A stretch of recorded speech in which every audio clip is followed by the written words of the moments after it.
Oh my God. Ladies and gentlemen, oh my goodness. Listen, listen, listen. It's been a madhouse in Big Brother's house today.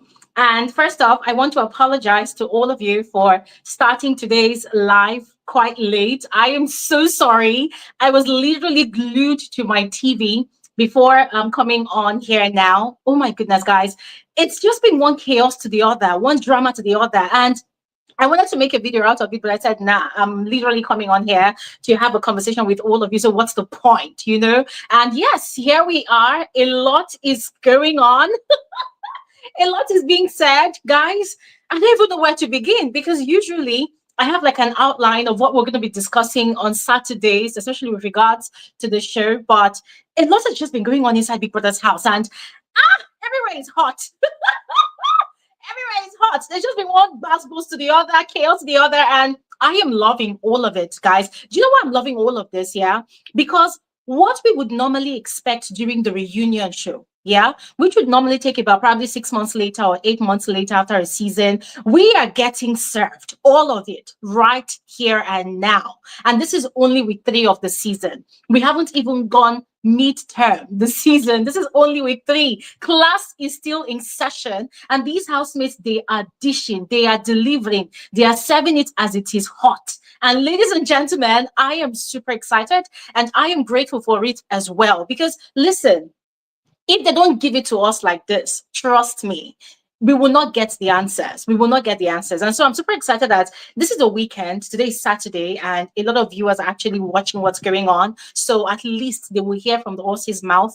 Housemates that are lying, they will get to see them firsthand in their true colors. That, okay, these are the ones that are actually lying. And then those ones that are actually playing the game in the most sneaky and manipulative way ever, they can actually also get, you know, the juicy tea. So ladies and gentlemen, once again, you're all specially welcome to today's YouTube live. And once again, I'm apologizing to all of you. I am so sorry that I started late. Here's what we're going to do after this live, or probably maybe tomorrow. Yeah, the video is going to drop, all right? Because this drama that's happening on TV right now, more like a conversation or maybe revelation session, it did not just start. It started about hours and hours ago. So for the benefit of those who missed out on the actual beginning of all of this drama, don't worry. I'm going to make a comprehensive video to, you know, spill the tea, because it's actually a lot. Yes, it's actually a lot, and I'm just excited for it. But yeah, about today, ladies and gentlemen, just as these housemates have actually been arguing in the house, we're going to be talking a lot more about Sultana peeing in Dede's box. You see, yeah, that I think that's the most controversial event that happened in Big Brother's house from last week Saturday night up until now. They are still talking about it inside the house, and I'm actually really glad that all the housemates are actually together. So the cameras are on them, because normally when they want to talk about that event, the cameras literally run away. And it makes me wonder, what is so special about Sultana that the cameras are not allowing us to hear the truth? What is so special about this girl? I don't understand. Is she Big Brother's wife, or what? What exactly is the matter? So today is quite special because this conversation is happening whilst all the housemates are present. So the camera has nowhere to run to. Abby, you want to go and be showing us backyard or inside party room or inside arena? No. The camera is officially stuck with the housemates and us, the viewers. So they have no choice but to actually air this particular conversation.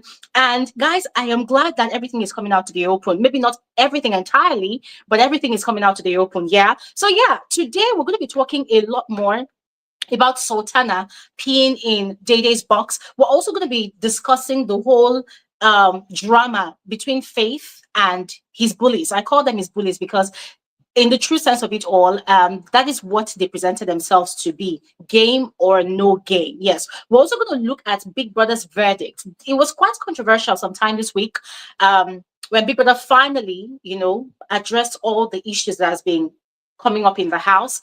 And I was kind of excited at first that, oh, finally they took that initiative and maybe they had advice of the viewers to address, you know, all of those matters. But it was quite shocking that Sultana, that actually opened her 2 legs as a grown woman that she is, removed her panties, bent down and peed in someone's box, did not receive any strike.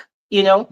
Now, initially, I did not see it as like I did not want to see too much to it because I told you all during the first YouTube live that we had of this show season, I mentioned it here that this season Gloria Elijah, is not really keen on strikes and disqualifications, just because the season says do the most 10 over 10. In other words, get out of your comfort zone and go crazy if you want, right? So I am looking forward to the most. And if I'm going to be looking forward to the most, I have to keep an open mind, right? So that was what I advised everybody to do.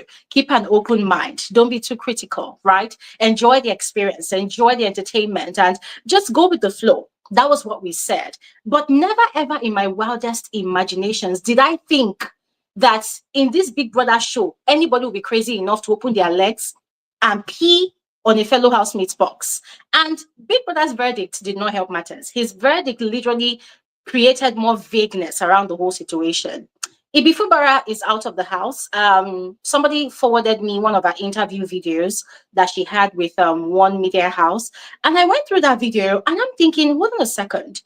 Why is Ibi Fubara, who actually was a witness to what happened, why is she saying one thing, saying the same thing that everybody else in the house is saying? Even Sultana herself, she was telling the same thing to Culture. And the way she narrated that whole thing, it was more like somebody that was in her right frame of mind that did what she had always had in mind to do. And she was quite excited about it, that she got the effects that she wanted, or she was probably looking forward to a much more bigger reaction from Dede, right? And we heard all of that. And then only for Big Brother to come and give verdicts and come and tell us that, Sultana almost damaged Big Brother's floors and housemates' boxes. So Big Brother made it look like Dede's box was not the target. Like Dede's box was not the only box that was affected. Because if every other housemate had their boxes peed on, Dede wouldn't have been the only person that was complaining, number one. Number two, why and how did Ibi Fubara take up almost the whole night, that Saturday night, which was actually early hours of Sunday morning anyways? How did they take up that much time during the laundry of all of Dede's clothes that were in that box? So, Big Brother, you have questions to answer from you, because now it's giving Big Brother light to protect Sultana, or maybe they're trying not to shame her. Because if you think about it, it's actually a shameful thing, for somebody to be so drunk, in quotes, because I do not believe that Sultana was that drunk. Take it to the bank or anywhere, but that is my opinion. I do not believe that she was so drunk, but it's insane that somebody will be so drunk and then you ignore. How many housemates were there in the house at the time? 29. So let's say plus your own box, because each housemate came with at least 3 boxes, right? So 29 multiplied by, calculate it, over 50 boxes. What's 50? Almost 100 boxes, right? So you ignore all the boxes in the dressing area, including your own box that was actually close to the toilet. You ignored it. And then you located Dede's box. You went to go and pee on it, which makes me, to today, to tomorrow, to forever, I still will not believe, neither will I accept that Sultana was not in the right frame of mind. Take it anywhere. That is my stance. I do not think, neither do I believe, that Sultana was not in the right frame of mind. And the reason I still stand on this is because you and I know, right from day one of this season, the 3 witches that we call the is it the Coven of Hercules or what? They have had it in for Dede and Mide, Dede especially. Sultana's own problem that she carried on her head from day one has been Dede. There's nothing derogatory, demeaning, insulting, condescending that she has not said about Dede. And one of our biggest problems with Dede, and guys, let's call a spade, is Dede's beauty. She has said it by herself. Who was she having a conversation with? She was having a conversation with Coin and some other people at the dining table. And then she said, the fact that she actually knows Dede now. She knows Dede. Oh yeah, how did you know Dede? She said, when they were doing their medicals, she saw Dede. Dede had glasses on and she had a wig on, and she looked at Dede. Dede was just walking past and she was like, who is this one? So it was resentment at first sight. You know how people say love at first sight between Sultana and Dede, because the truth is Dede is literally oblivious to all of this resentment that Sultana has literally piled up against her. And I feel like there's a lot more that's deep into this whole thing. Yeah. So after the show, they need to come and tell us whether Dede stole Sultana's boyfriend or maybe she stole Sultana's soulmate somewhere. We need to understand the root of this matter. But that was what Sultana said. You just saw the girl for the first time during your auditions, medicals, and she just looked at the girl like, who is this one? Other following statements that Sultana has made in the house regarding Dede's look, just look, we're not talking about character now or personality, but just Dede's existence is, oh, Dede is beauty without brains. She's shallow. She's very dumb. She's very dumb. This is somebody you've never, ever had a conversation with. Sultana has never, ever had a sit-down conversation with Dede. Never, guys. I watched this show like literally. You all know the deal. Sultana has never, ever either invited Dede for a conversation or gone to meet Dede that they should sit down and have a conversation. Never. It has never happened. So from afar, she's just sat and she's just been looking at this girl and resenting this girl for no reason, no justifiable reason. Said she wants to feel on top of the world. And Sabrina, I mean, God help her health condition, her leg. I pray that the doctors do their best to help her get well soon. And as much as I am praying for her, it does not mean that Sabrina did not have her own shit that she did in the house before she left. Sabrina too was not particularly a nice person. Sabrina was the queen bee of the mean girls group. And I hope that now that she's out of the house, she actually hears how she portrayed herself in the house. She was really a mean girl. She also said a lot of nasty things about Dede. Dede especially, because sometimes their conversations switch between Dede and what's her name now, Mide, but also about Dede. Oh, because she has designer items, she has a luxury brand attitude, this and that, and that. She's beauty without brains, she's dumb. There's also Doris. Doris is not innocent. That one too is playing, both sides, right?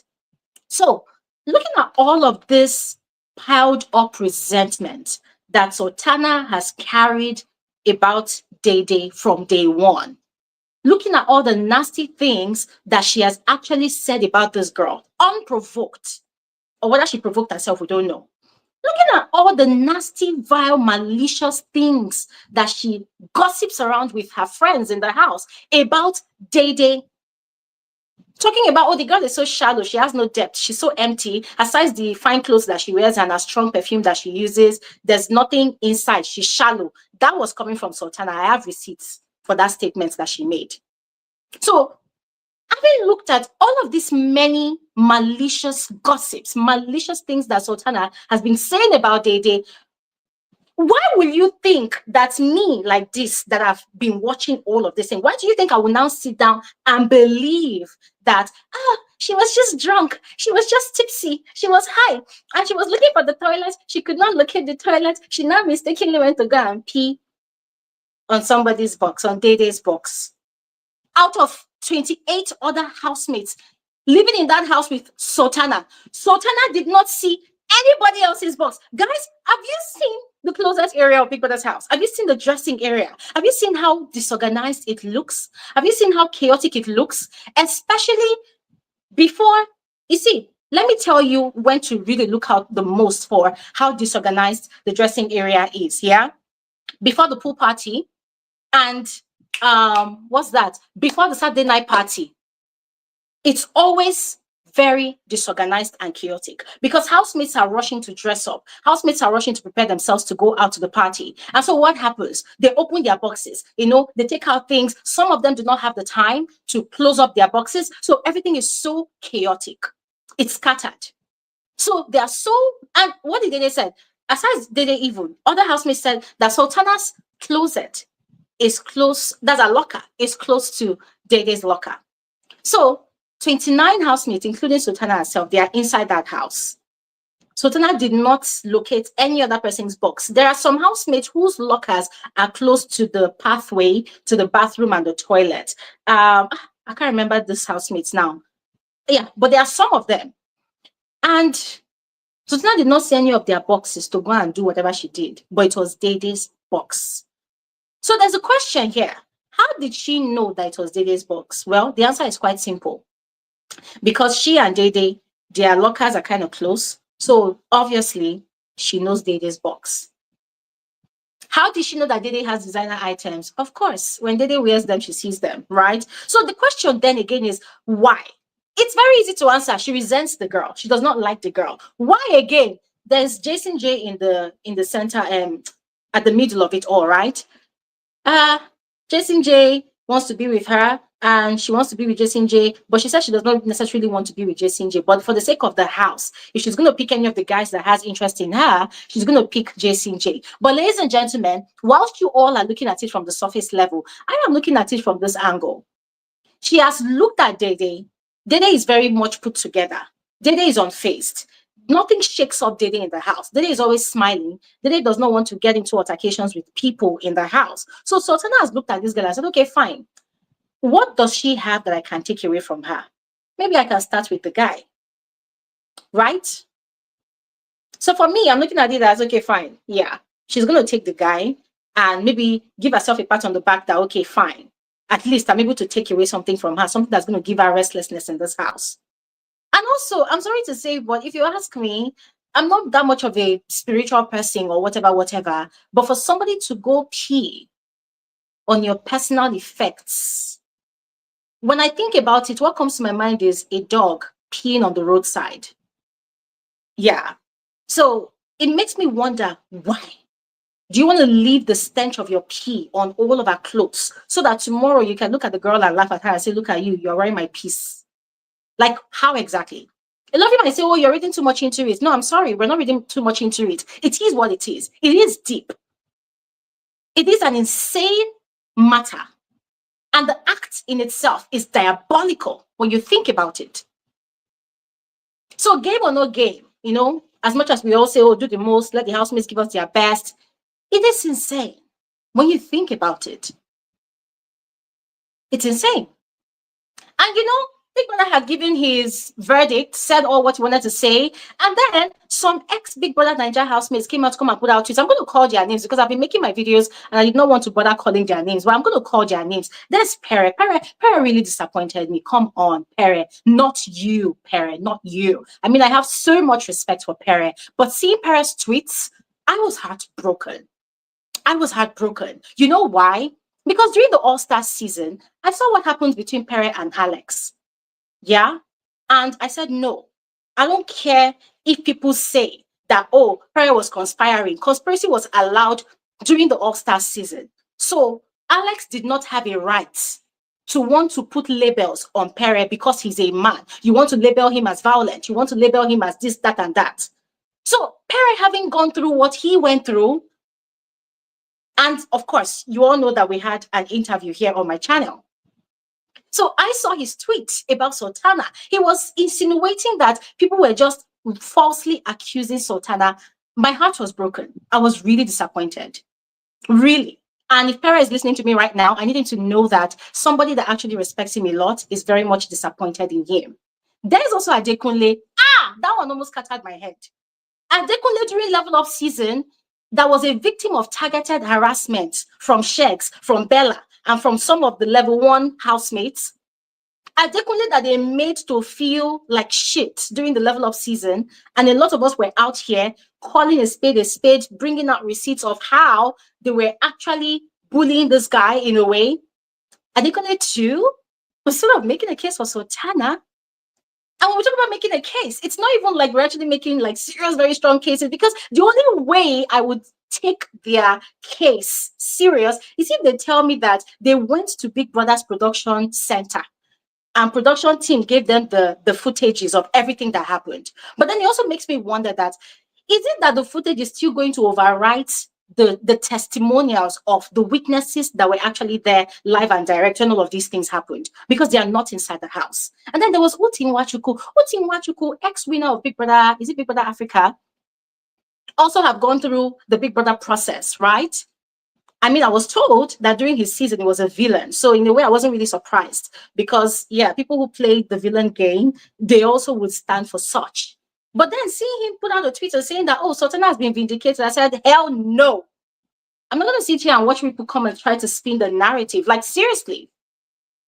Sultana is vindicated, blah blah blah. So he said that, and Sultana, oh, after all, Sultana did not pee in Dede's box or Dede's clothes. So if please, somebody help me ask you, Ibifubara and Doris, whose clothes did they wash that night?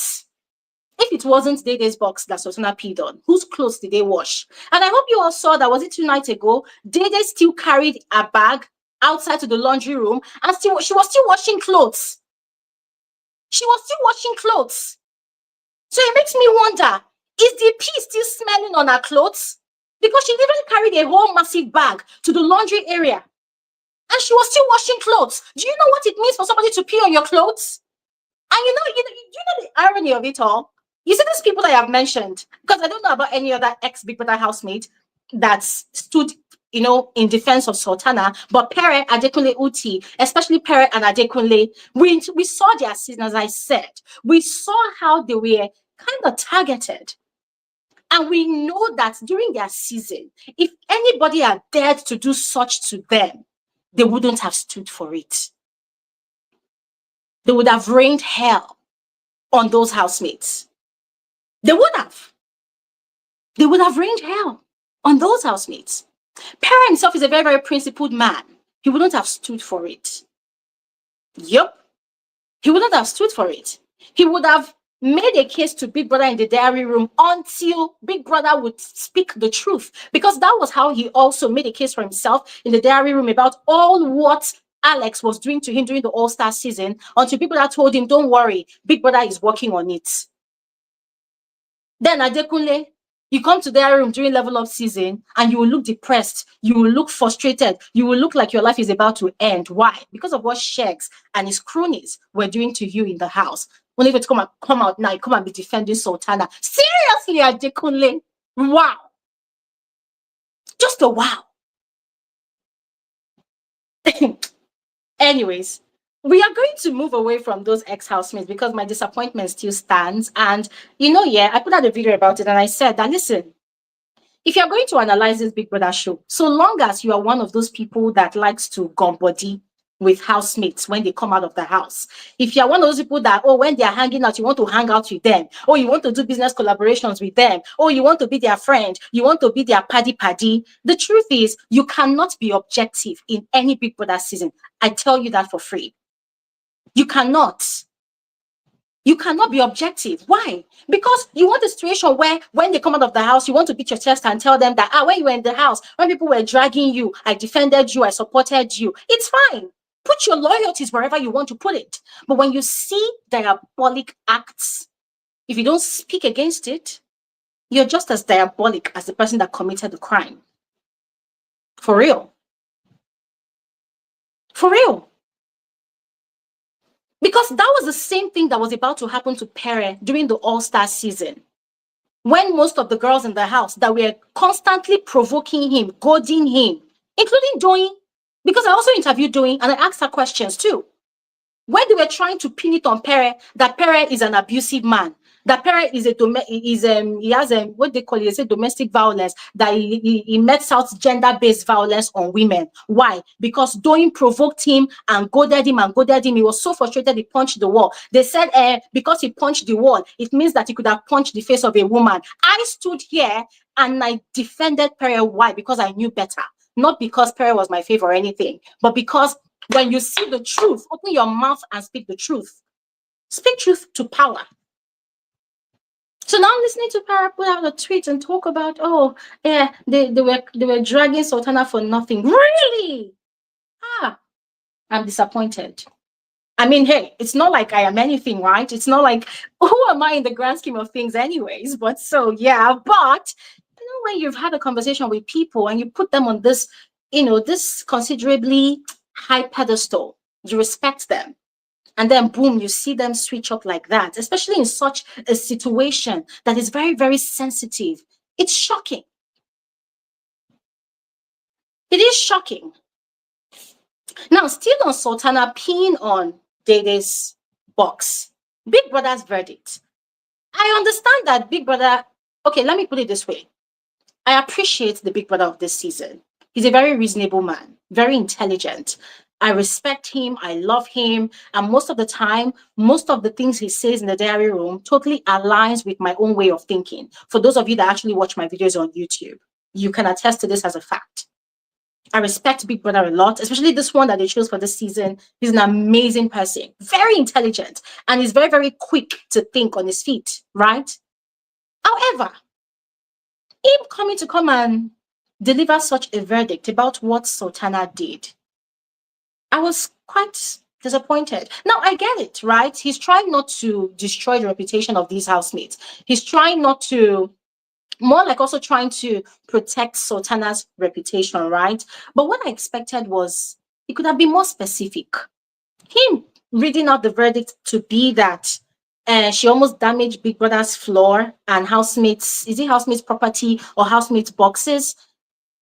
That left a lot of doubt and vagueness to the whole situation. So it made it look like the people that said that they washed Dede's clothes that whole night and washed Dede's box, it means that he's saying that they are lying, because you know that Big Brother is the god of that house. He's the god of the Bigiverse. So anything he says, that is what all viewers take as the fact and nothing but the facts.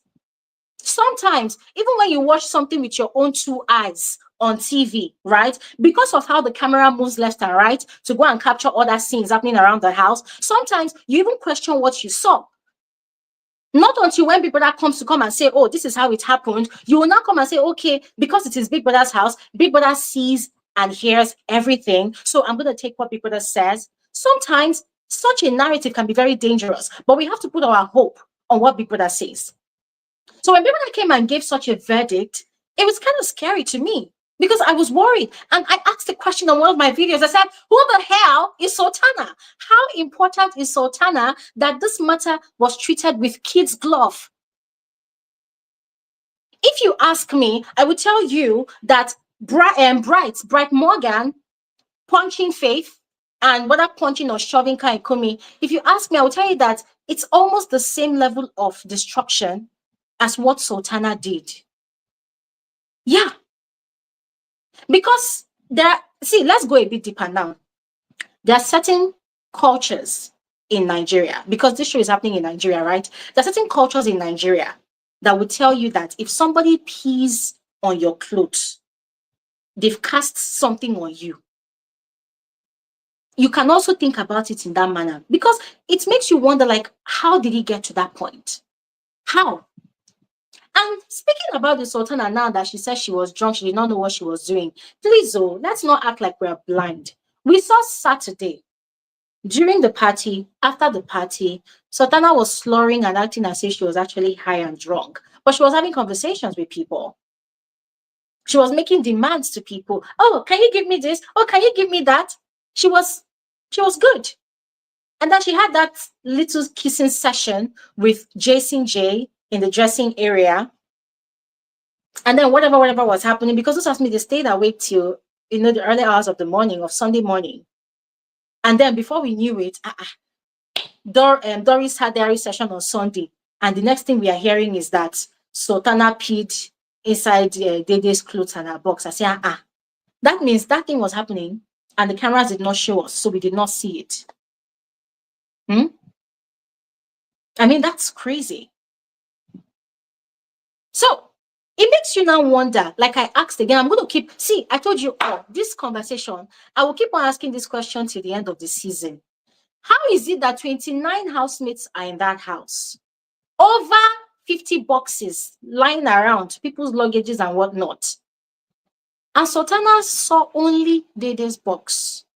And according to how Dede explained it during her diary session, Sultana's box is even closer to the toilet. But no, she took a diversion and came back and came to wee on Dede's own box. And then Sunday morning, before I get to Sunday morning, did you all listen to Dede's diary session? She said after Sultana did what she did, she was looking at this girl. This girl was looking at her. The girl did not apologize. The girl was unfazed. The girl acted like she did not do anything wrong. And let me tell you all something. A lot of you that are saying, hey, when you are drunk, you can do the most. When you are drunk, you can do the most. Really? When you're drunk, you can do the most. You know that housemates too can also act in Big Brother's house? Have you all forgotten a particular season when a particular housemate, whenever he or she wants to go crazy, they will now take a bit of alcohol and begin to act like that they are crazy so that they can do what they want to do. I.e., Fina. I think, was it Fina that did that thing a lot during Level Up season? I think Fina did it. There were some housemates that did that thing a lot. It was a strategy for them. They pretend like they are drunk. They don't consume the actual alcohol. No, they pretend like they are drunk. So that when they are meting out destruction around the house, when they are fighting and having altercations with targeted housemates, they will now be acting as if they are drunk. Then in the morning, they will now wake up and you see them going about their business like nothing happened. Ladies and gentlemen, I'm going to tell you this for free. I have been drunk once, twice, 3 times. Oh, somebody said 11. I've been drunk on 3 different occasions in my life. And I'm going to tell you this for free. When you are drunk, when you wake up in the morning, you won't even know yourself. You won't be able to carry yourself because when you are drunk, you will throw up and you will throw up everything that is inside your body. Now, when you wake up in the morning after you are drunk, you will not be able to move around much. Why? Because you are dehydrated. You won't be able to do any heavy lifting. You won't be able to do much. You won't be able to do much. Sometimes you might not even be able to talk too much because you are high and dry. Like you have thrown up a lot of things. And that is if you're able to throw up. But because some people, when they are drunk, they are not able to throw up. So sometimes they need to give you water or something so that you drink and then you throw up. You feel really sick. You feel feverish. Inside your body is cold. Why? Because you don't really have enough nutrients or food to warm you up on the inside. Then outside, your body will be feeling very hot. I'm telling you how it is to be really drunk. But watch these Big Brother housemates that claim that they are drunk. When they wake up in the morning after the drunken nonsense, you will see them. They are chittering and chattering outside like birds and like whatnot. And then you're looking at this point like, is it not the same person that was drunk? So I'm telling you that when you are drunk, thank you so much. Somebody said hangover. The hangover that hits you, you might even find yourself sleeping very well till towards the end of the very next day. But these housemates that claim that they are drunk, when they wake up in the morning, you see them, they are going to the salon. Sunday morning, they are going to salon to make hair. They are doing this, they are doing that. Their eyes are not even red.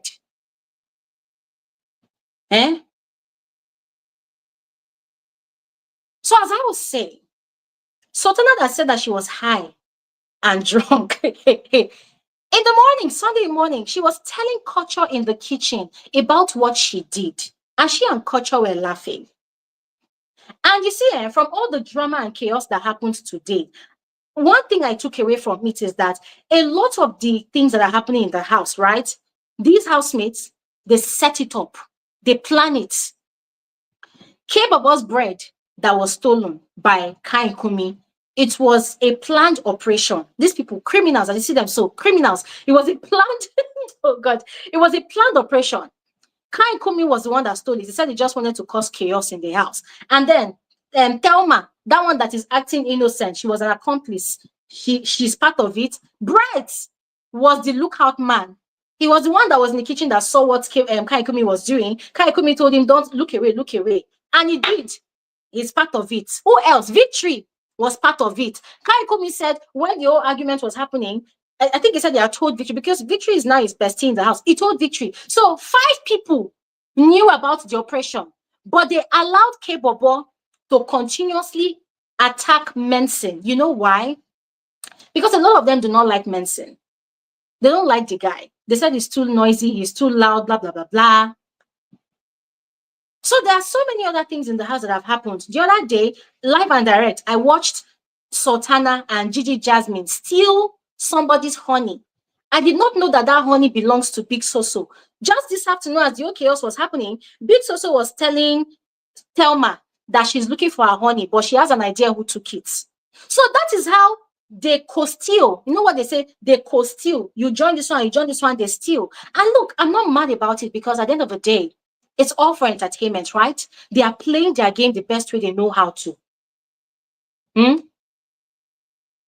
But you see, when I watched Sultana telling Kuture what she did to Dede's box, the way Kuture was laughing, it seemed like they both discussed it already. And Kuture knew that something like that was going to happen. And he was in for it. And why do I suspect Kuture? If you had watched Kuture's diary session yesterday about that whole faith situation. The lie that this boy told. Oh my Lord.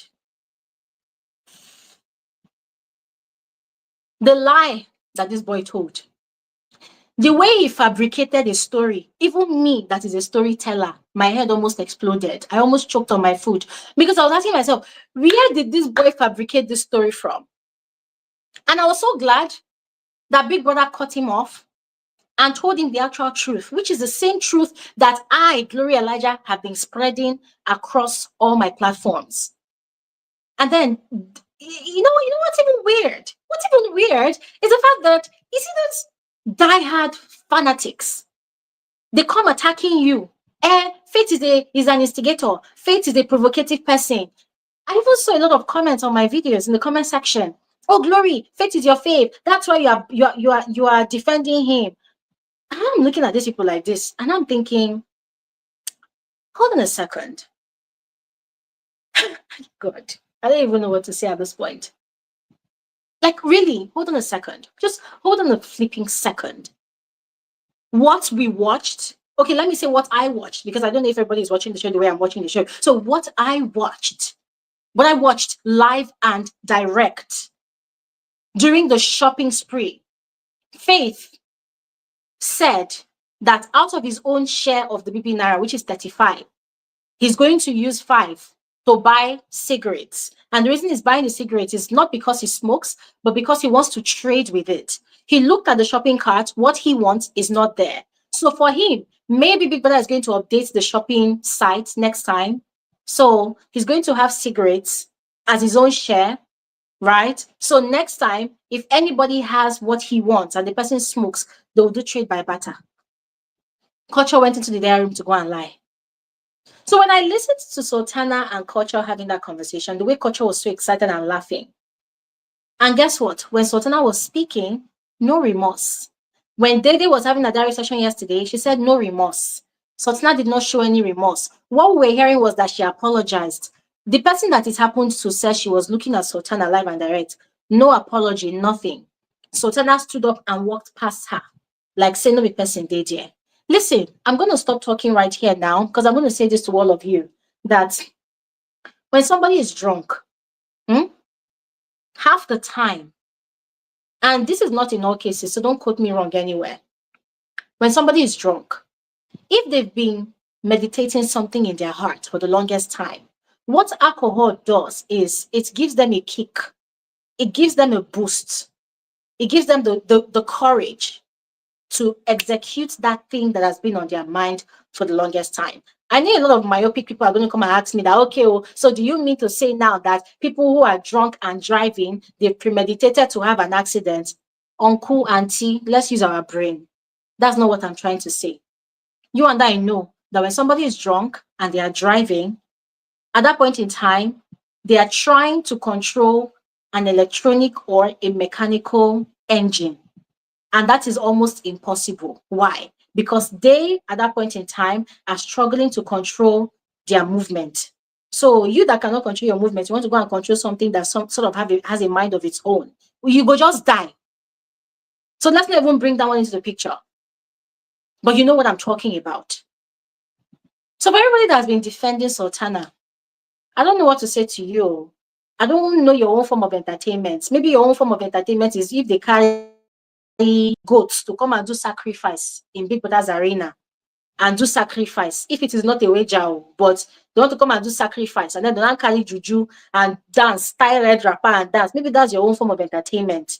Or maybe your own form of entertainment is what Sultana did. I don't know. Maybe you should go and check yourself because you definitely have a problem. For real.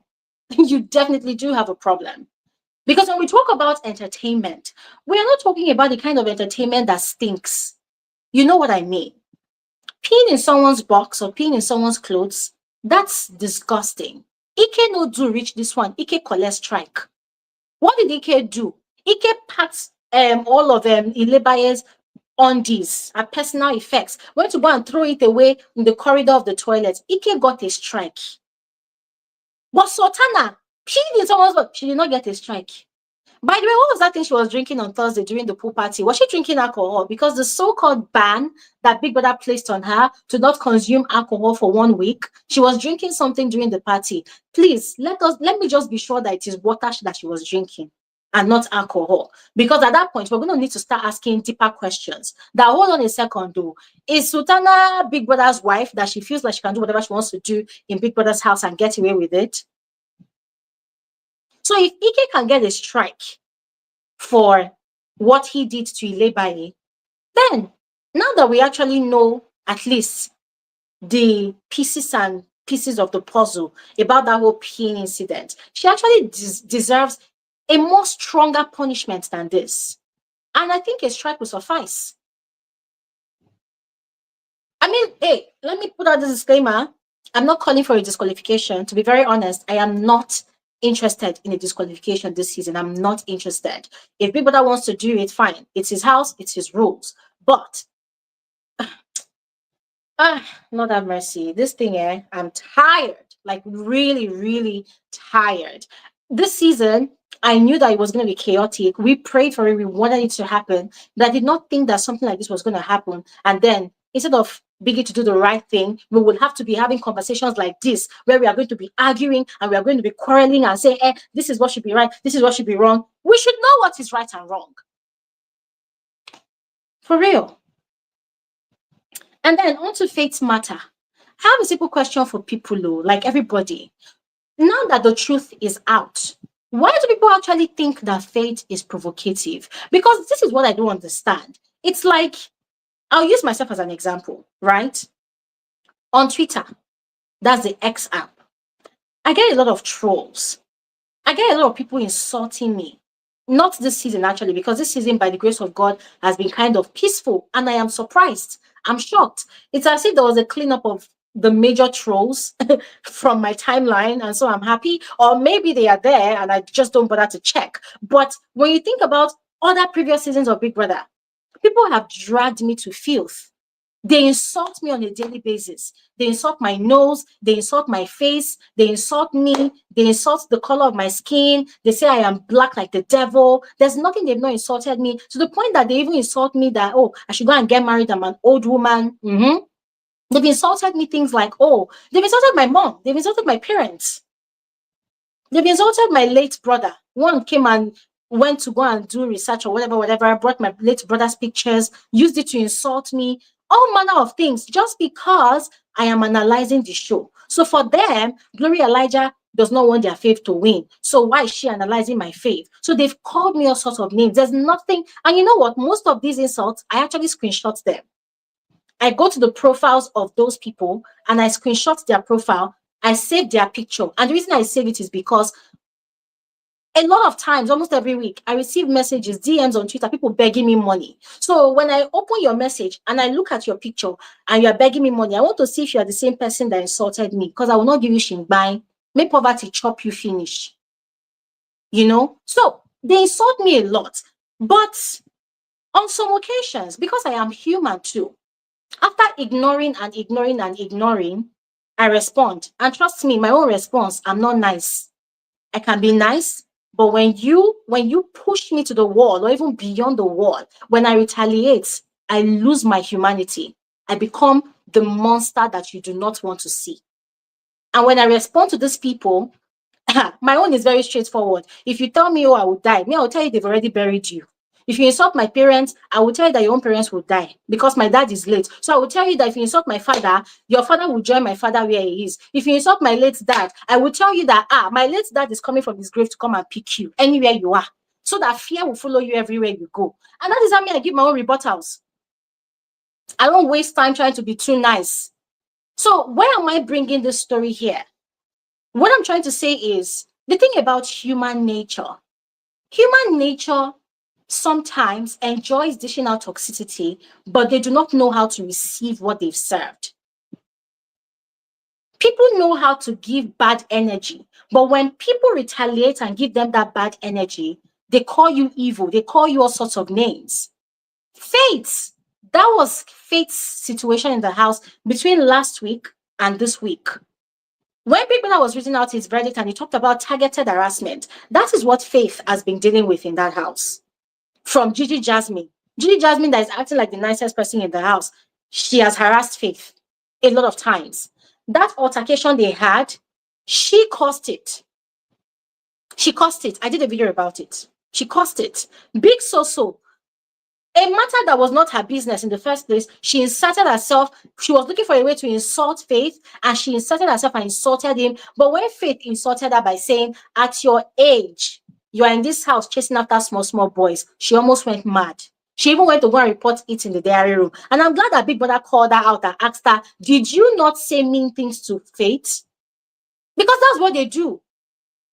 They throw a lot of jabs, but when the person that's at the receiving end decides to retaliate, they say the person is excessive. They say the person is an instigator. The person is provocative. So that is Faith's situation in the house currently. So I'm throwing a question to all of you now. Those of you that say that Faith is provocative, is an instigator, I'm asking you all, how? Come and state your reasons. And here at this point, I yield the floor because I want to hear from all of you. All right. So go ahead, click the link in the comments section, and I'll bring you on here to speak. If you are on Twitter, send in your request and I'll bring you on here to speak. If you're on YouTube, go ahead, click the link. All right. We're also talking about Telma. I forgot to add Telma's own, where she enjoys insulting people, but when they insult her back, she'll be trying to call upon all the single mothers in the whole world to come and fight her battle. I want to hear from all of you about Telma as well. All right. Okay, so let's speak with the first person. The first person is actually from Twitter, and this is L. Hello, L. You're welcome to the conversation. Hi, guys. Am I audible? You are. You're welcome. How are you? I'm fine, thank you. How are you? Good. Welcome. Okay, so I'll quickly brush on Faith's topic because I actually agree with you. But I do think the only thing I'll add to that is that I think he has noticed what these housemates plan on doing, and then he just uses it to his advantage. So anytime he's in an altercation with someone, their weaknesses and uses it against them. So if someone like what's her name? Big So, he's going to jab her with the little boy she has been chasing because he knows it will pain her, and he was right. Because this entire week she has been very somber because we can all clearly tell that she's hurt about the situation. And I think that if I would be like Faith too, if I was in the house and people were ganging up against me, I would become very provocative in nature. If you fight me, I'm going to push all your buttons. So there's not much to say in that regard. Lastly, on Faith, I think that he's of targeted bullying. When they realize someone is not liked, you know, they go on that person throughout. So that's my submission on that. What I'm here for is for Sultana person attitude, and I mean it with every pun intended, right? How dare you pee in someone's, you think you heard them say that you probably did it out of spite. You have the fucking, sorry for casting, you have the audacity to, you know, try and confront them about it. Yeah. I hide my head in shame. Whether or not they said it, I would hide my head in shame. And they should have said, okay, so what if I said it? Like, would I be wrong to have said that? If I said you did it out of spite, even though I've not heard of all the conversations, things like Ibuka asking you questions, things like you kissing people like I'm going after, or people I am with, or people I'm friends with, will give me the clear indication that you are either jealous of me or you're out to get me. Absolutely. So the audacity from her end this afternoon was very astounding. And I'm glad that the housemates stood up to say that Dede said nothing. And Zita ran all the way to come and tell her that, nah. Dede said you peed in my box and someone else said it. Because like, how dare you really? And for the rest of Sultana's life in that house, anytime she does something, they should ask her, did you not pee in Dede's box? Exactly. They should do her rooty. Exactly. Anytime she opens her mouth to be audacious, they should tell her, did you not pee in Dede's box? What smelling audacity for you to not be so shameful, for you to not address Jason for bringing up something you did in whatever dark closet you did, but come to me and address someone else for pee. Like, it does not make sense. And her fans, if you are here, you should be ashamed of yourself. For real. This is something that you can never defend. this is something that you can never justify. Like, there's nothing. And the evidence stacked against Sultana that she probably did it out of spite is very high. So the fact that they are so audacious on these streets, attempting to justify it, attempting to laugh about it, attempting to turn it into what it isn't, it's laughable to say the least. Like, take several seats back. Your fave is a fucking pisser. She appeared on national TV with news of him peeing in someone's box. And I agree with the punishment bit. Biggie should not have punished her the way he did. Very, very light punishment. He should have banned her from taking alcohol throughout the season. Because if someone does something because they are drunk, how do we trust that they will not repeat such an action in the future? She should have been banned if you're not going to give her a strike. Okay, whatever, you want to be favorable or like do whatever you want to do, but ban her for life. 1 week is not strict enough. And the fact that they came to try and create a story that she probably peed on the floor and and that's why when Dede asked her, did you pee in my box? She was fucking quiet. She had something to say. If I were Dede, I would hit her mouth because you have the fucking audacity. You must be mad. I'm so sorry for cussing, guys, but I'm really upset because how dare you destroy someone's property, someone's clothes, someone's wigs, her hard-earned money. You destroy it and then you have the audacity to come and ask me stupid questions. I'm done, guys. Thank you so much. That's the fire I'm talking about. Thank you so much. Let's quickly speak with Enoch. Enoch, you're welcome. How are you?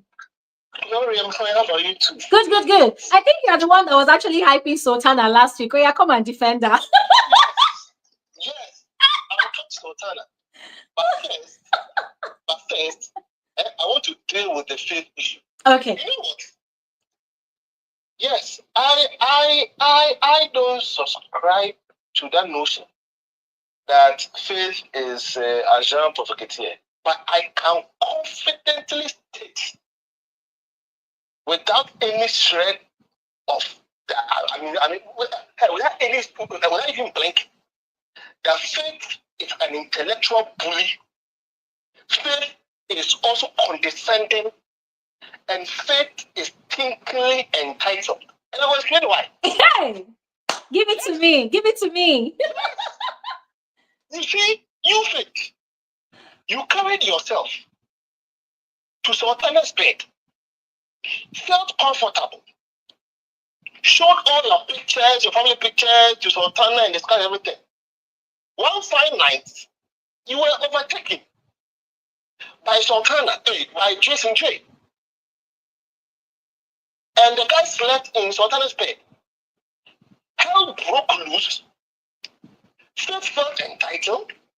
Engaged Sultana as to why he allowed Jason to be on her bed, and he had been sleeping on his bed. At least he should have at least told him about what Jasonjae did and all that. And they ended. He went to the dining room to lament. And Glory, I want you to get this point clearly, and I'm getting there. He said that he can be very petty. And moving forward, he is going to activate his pettiness. And in addition to what I said about entitlement and being an intellectual bully and all that, he's petty. So the altercation that happened with Gigi, guess what? And that's what I said, that he's an intellectual bully. In his anger, he told the entire house, I can stand against all of you and I'll win. And I'll win. I can stand against all of you and I'll win. You are skipping the story. Yes, it's more intellectual meaning. And bullying and trying to belittle people's intelligence. That you are better than them. You will win all over them. It came up to say, if you think I win BBNaija and let us see. So his intellectual bullying activated the resentment towards him, and that is not the only one. You see, in this whole secret issue, as you perfectly narrated in your videos earlier this week, I agree to a large extent. But you see, his pettiness again came to the fore, and I thank God that it was capable who actually engaged him after the whole brouhaha. What happened? I watched that discussion, and you see, it's a statement of fact that he had a mind of a cigarette and all that, blah, blah, blah, blah, blah. But you see, people asked him a simple question. He said, why did you do what you did when culture had insulted you? Just listen to what Faith said. He said, oh, no, you're trying to invalidate my feelings. The guy said, no. The point I'm trying to make to you is that the singlet issue, and I would have you, said the singlet issue had been resolved. And 5 minutes after when he came up said that. He said the singlet issue that you protested about had been resolved and shared accordingly. But the issue was that no, culture had insulted him and had disrespected him. And therefore, he was still insisting that that was the reason. But Kebaba had moved on, because the discussion had moved on from that great issue, because Kebaba had told him that the issue had been resolved. And he knew, and he didn't respond, or he didn't reply to what Kebaba said. But guess what? His pettiness again came to the fore. He took the lighter away. And you see, it's instructive. And it was Kebaba that engaged him. Kebaba with all his masculine feature. When his brain was tolling, he went on a ranting spree. I agree. Kebaba did not, and I repeat, did not engage in the pettiness that same day. What did Kebaba do? After all the ranting and all the wrong accusations, Kebaba could have said, if you have stolen my bread, I will do it. Like carry all the bread away because you have stolen my bread.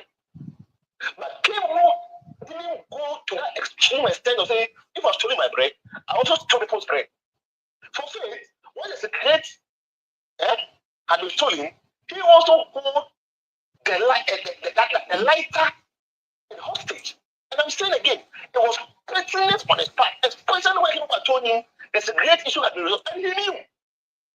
But as petty as it is, he brought upon himself that anger. And that is not all. Again, in that ensuing back and forth with culture, he repeated his intellectual bully and demeaning attitude by saying, you culture, where I am, you cannot be.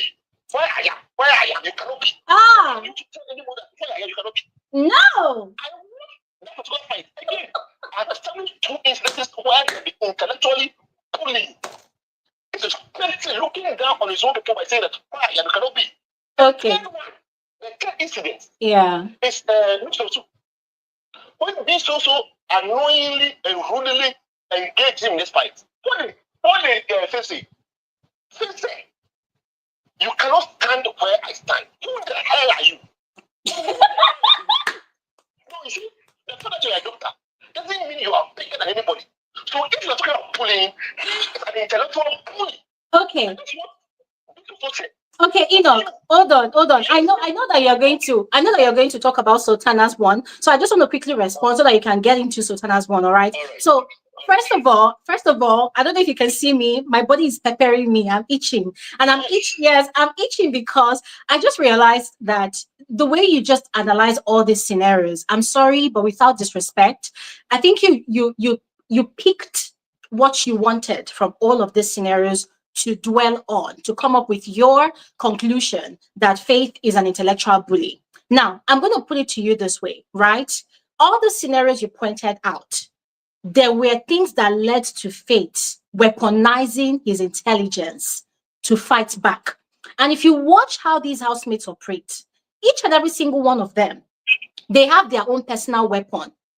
I'll use what's his name now, Bright, as an example. Before Big Brother issued him a double strike, his weapon of fighting back was by getting physically violent.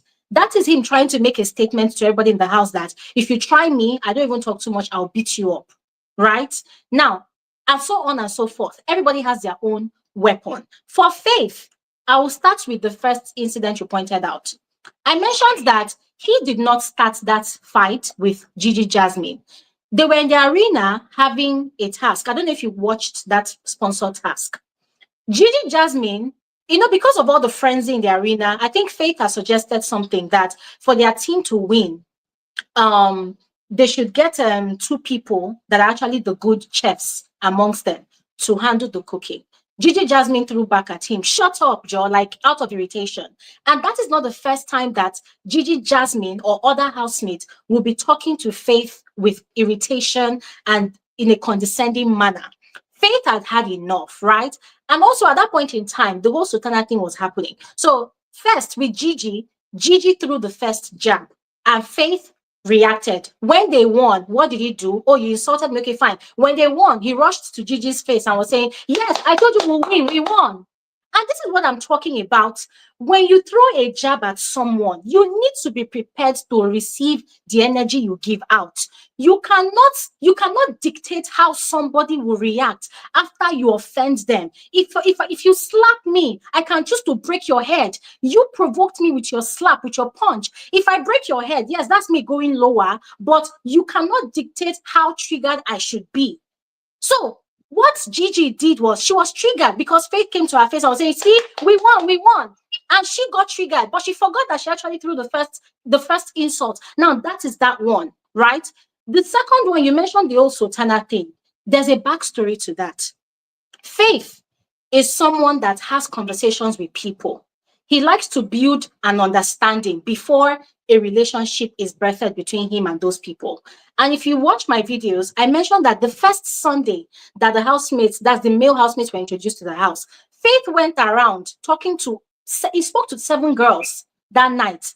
And the reason he spoke to all of those girls is before he starts relating with them, he wants to understand where their mind is at. He wants to understand their personalities to some extent. And that was a good thing to do. So he connected with Sultana as well. Now, he told Sultana that, I think it was some days later, he told her that since coming into the house, he has not been able to sleep well.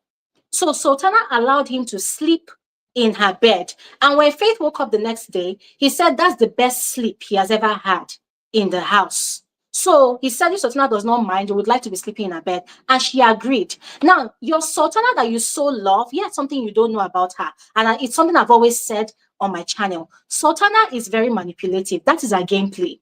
She mobilizes people against people. So what she did was she went to go and be telling people that, she's tired of Faith sleeping in her bed. It's easy.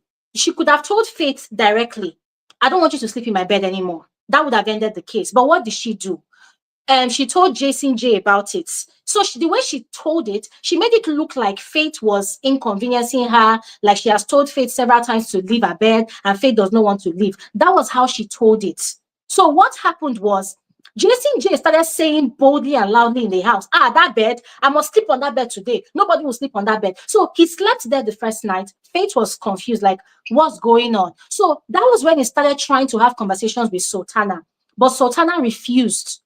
She deliberately did not want to talk to him. He kept on asking her, what's going on? This guy is suddenly taking my spot. And he called it my spot because both of them, they had an agreement. Sultana knew that, okay, she was the one that allowed him to be sleeping on his bed. He took permission. He did not just go there by himself. He took permission. Sultana allowed him. But what Sultana did wrong was she did not tell him outrightly that she did not want him there anymore. Instead, she brought in Jasonjae, who did not really understand the whole situation. And then it caused a bit of a rift between Faith and Jasonjae. And that's what I'm telling you, that Sultana is manipulative. It's a game. She uses people against people. Now, you saying that Faith was entitled, he was not. He was upset because anybody would be upset. He was upset because Jasonjae was bragging to the whole house. I will sleep on this bed. Let me see the person that will come and sleep on this bed.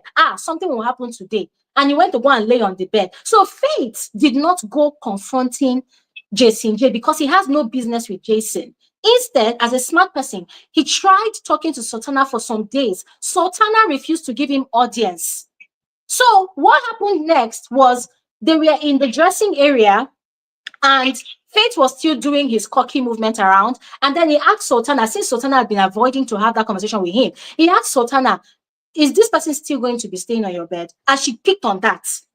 So she held on to that and was angry. Oh, you embarrassed me in public. You embarrassed me in public. When Ibifubara was trying to have a conversation with both of them, she was shying away from his question because his question remained, why didn't you just tell me? Why did you do it the way you did it? She was avoiding the question. Instead, she focused on, oh, why are you asking that question in public? And then she said, it's my bed. If I chase you, it's my bed. So she manipulated that whole situation. She used Jasonjae to get to Faith. So you saying Faith was entitled, that is completely wrong. That is for that one. Wait, let me finish. The cigarette issue, you are very wrong when you say that Faith was trying to, using intellectual bullying and is petty. It is the same thing I'm telling you, that you cannot dictate how a person will react when you throw the first attack. That cigarette, I've said it several times and I'm tired of explaining it. Faith was the one that ordered for cigarettes last week Saturday during their weekly shopping. All these guys that claim to be smokers, they were there. They used their money to order for other things. Why didn't they buy cigarettes? So when Faith ordered that cigarette, he said it loudly to all of them that, okay, what I want is not here. I'm going to buy cigarettes for trading. If anybody has what I want, if you are a smoker, we will do trade by barter. He said all these things. But when they delivered their food supplies, what happened? Kaikumi ran, carried the cigarettes, and put it in his pocket. Faith was there. Faith was pointing it out to the head of house. Was it Victory or who? I can't remember who, but he was saying that, you people need to collect that thing from Kaikumi. He has put it in his pocket. Kaikumi is a slow, like a silent instigator. The same way he stole K-Bobo's bread, that's the same way he has been causing chaos in the house silently. So he took that cigarette. The question you should be asking is, why didn't the whole house attack Kaikumi for taking Faith's cigarettes? So Faith was asking for it, but nobody gave him attention. So what he decided to do was, okay, he knew he could not win against the whole house. So what he did was, okay, fine, let us share it equally. Let's share it equally. But they refused. It was when they refused, he picked up a lighter because they did not even know that there was a lighter. They did not know. So he brought out the lighter from the shopping carton and he said, okay, fine. Since people don't want to share this, I'm going to take this lighter so nobody can smoke. So what did he do? He went upstairs. So when they are ready to talk, they should let him know. So he left. It was after he left, we don't even know if these guys even shared the cigarette equally. They did not. But they just said they shared the cigarette equally. And then when he was about to return from upstairs, because they were calling him, Imisi blocked his path. But fast forward to when he was able to come down. Okay, before he even came down, guess what? It was the same Sultana again that went downstairs to go and tell those people, those guys that, oh, Faith is upstairs. He's not doing anything. He doesn't want to come down. Which is a lie. Because Faith was actually upstairs and Imisi, who is always harassing him for attention, was doing the same thing again. And Faith is not a violent person. So he cannot say, okay, I'll push Imisi down the stairs so that I can pass. So when Faith came downstairs, Culture was already threatening fire and brimstone, and he had said a lot already. So when Faith came down, you cannot expect Faith to be, a kind person, a morally upright person in all situations. Come on, he's human. He too can get upset. He too can get triggered. And so he had been triggered, all through that point. And he came to Culture. What are you saying? Why are you saying that? And Culture was threatening and threatening and threatening. And you forgot to also mention that as Culture was talking, other people at the table were also talking. The same K-Bobo that you are saying that, he went to go and talk to Faith. K-Bobo was there, but did he defend Faith? No. And that's what I'm telling you, that this is a targeted harassment. These guys do not like Faith. So what they do is, at every given opportunity, they gang up and they look for a way to bring him down or to trigger him. So I don't understand where you're coming from, that he's using intellectual bullying, pettiness. I'm sorry. You're not listening to me. You're calling my name. No, you're not listening to me. But I'm going to stop talking at this point because I think you've had your mind set, and I'm not here to defend Faith or anybody. I'm listening to you. I'm listening to you. No, but I'm done. I'm just trying to say that for every situation that happens in that house, there is a context. Something leads up to something. There is always one housemate that is instigating something. And instead of the other housemates to spend their time investigating, no, they always pin it on that one housemate that they do not like. The same thing happened to Imisi in Rikwan. Sultana again, bullying her in the kitchen before she carried a fork and started threatening that she was going to stab Coin. So there are housemates that manipulate things in the house, but what happens is people don't see the manipulators, people don't see the instigators. It is the reaction of the people that are the victims that people see. And that's exactly the mistake you're making right now. Please take the floor. Glory. So, Glory, please, just one question before I go to my baby Sultana. You see, you said everything to a large extent, fine. All that I have said is that whether he is doing instigating or he's being instigated against. All that I'm saying that, and you made the point that nobody can determine anybody's reaction when you are triggered or when you are instigated against. All that I have said is that when the utterance, as the good Bible says, out of the abundance of the heart, the mouth speaks. When you are angry and you tell the person who you are having that ensuing argument with that, where I stand, you cannot stand. Meaning that you also feel you are superior to the person. Do you know what? Do you know what Big Soso insulted Faith before he made that statement? She called him a fake doctor with a fake certificate, and she called him a lot of derogatory names before he said what he said. Well, I agree with you. I'm not holding brief for Big Soso. She didn't say him to place, so I'm not holding brief for Big Soso. She picks on people that she can think they can fight. I agree with you. All that I'm saying, now listen to what you have said, is that faith cannot be exonerated from what his husband does. Because his utterances also show that he can be condescending. That's the point I'm making. Your point is not valid, I'm sorry to say. Your point would have been valid if Faith just walked up to those housemates and started throwing utterances at them. That is when your point would have been valid. And it still boils down to the same thing we are saying. When you provoke someone and they say things to you, you have no right to be mad. It's just like, for example, now, in an altercation between Tega and Thelma and Victory, Thelma looked at him and said, look at you, you lack self-control. Why did she say that? Because he has a triangle situation in the house. And what was Victory's retaliation? He said, oh, you say I lack self-control. Look at who is talking. You are the one that has one child at home. That is a retaliation.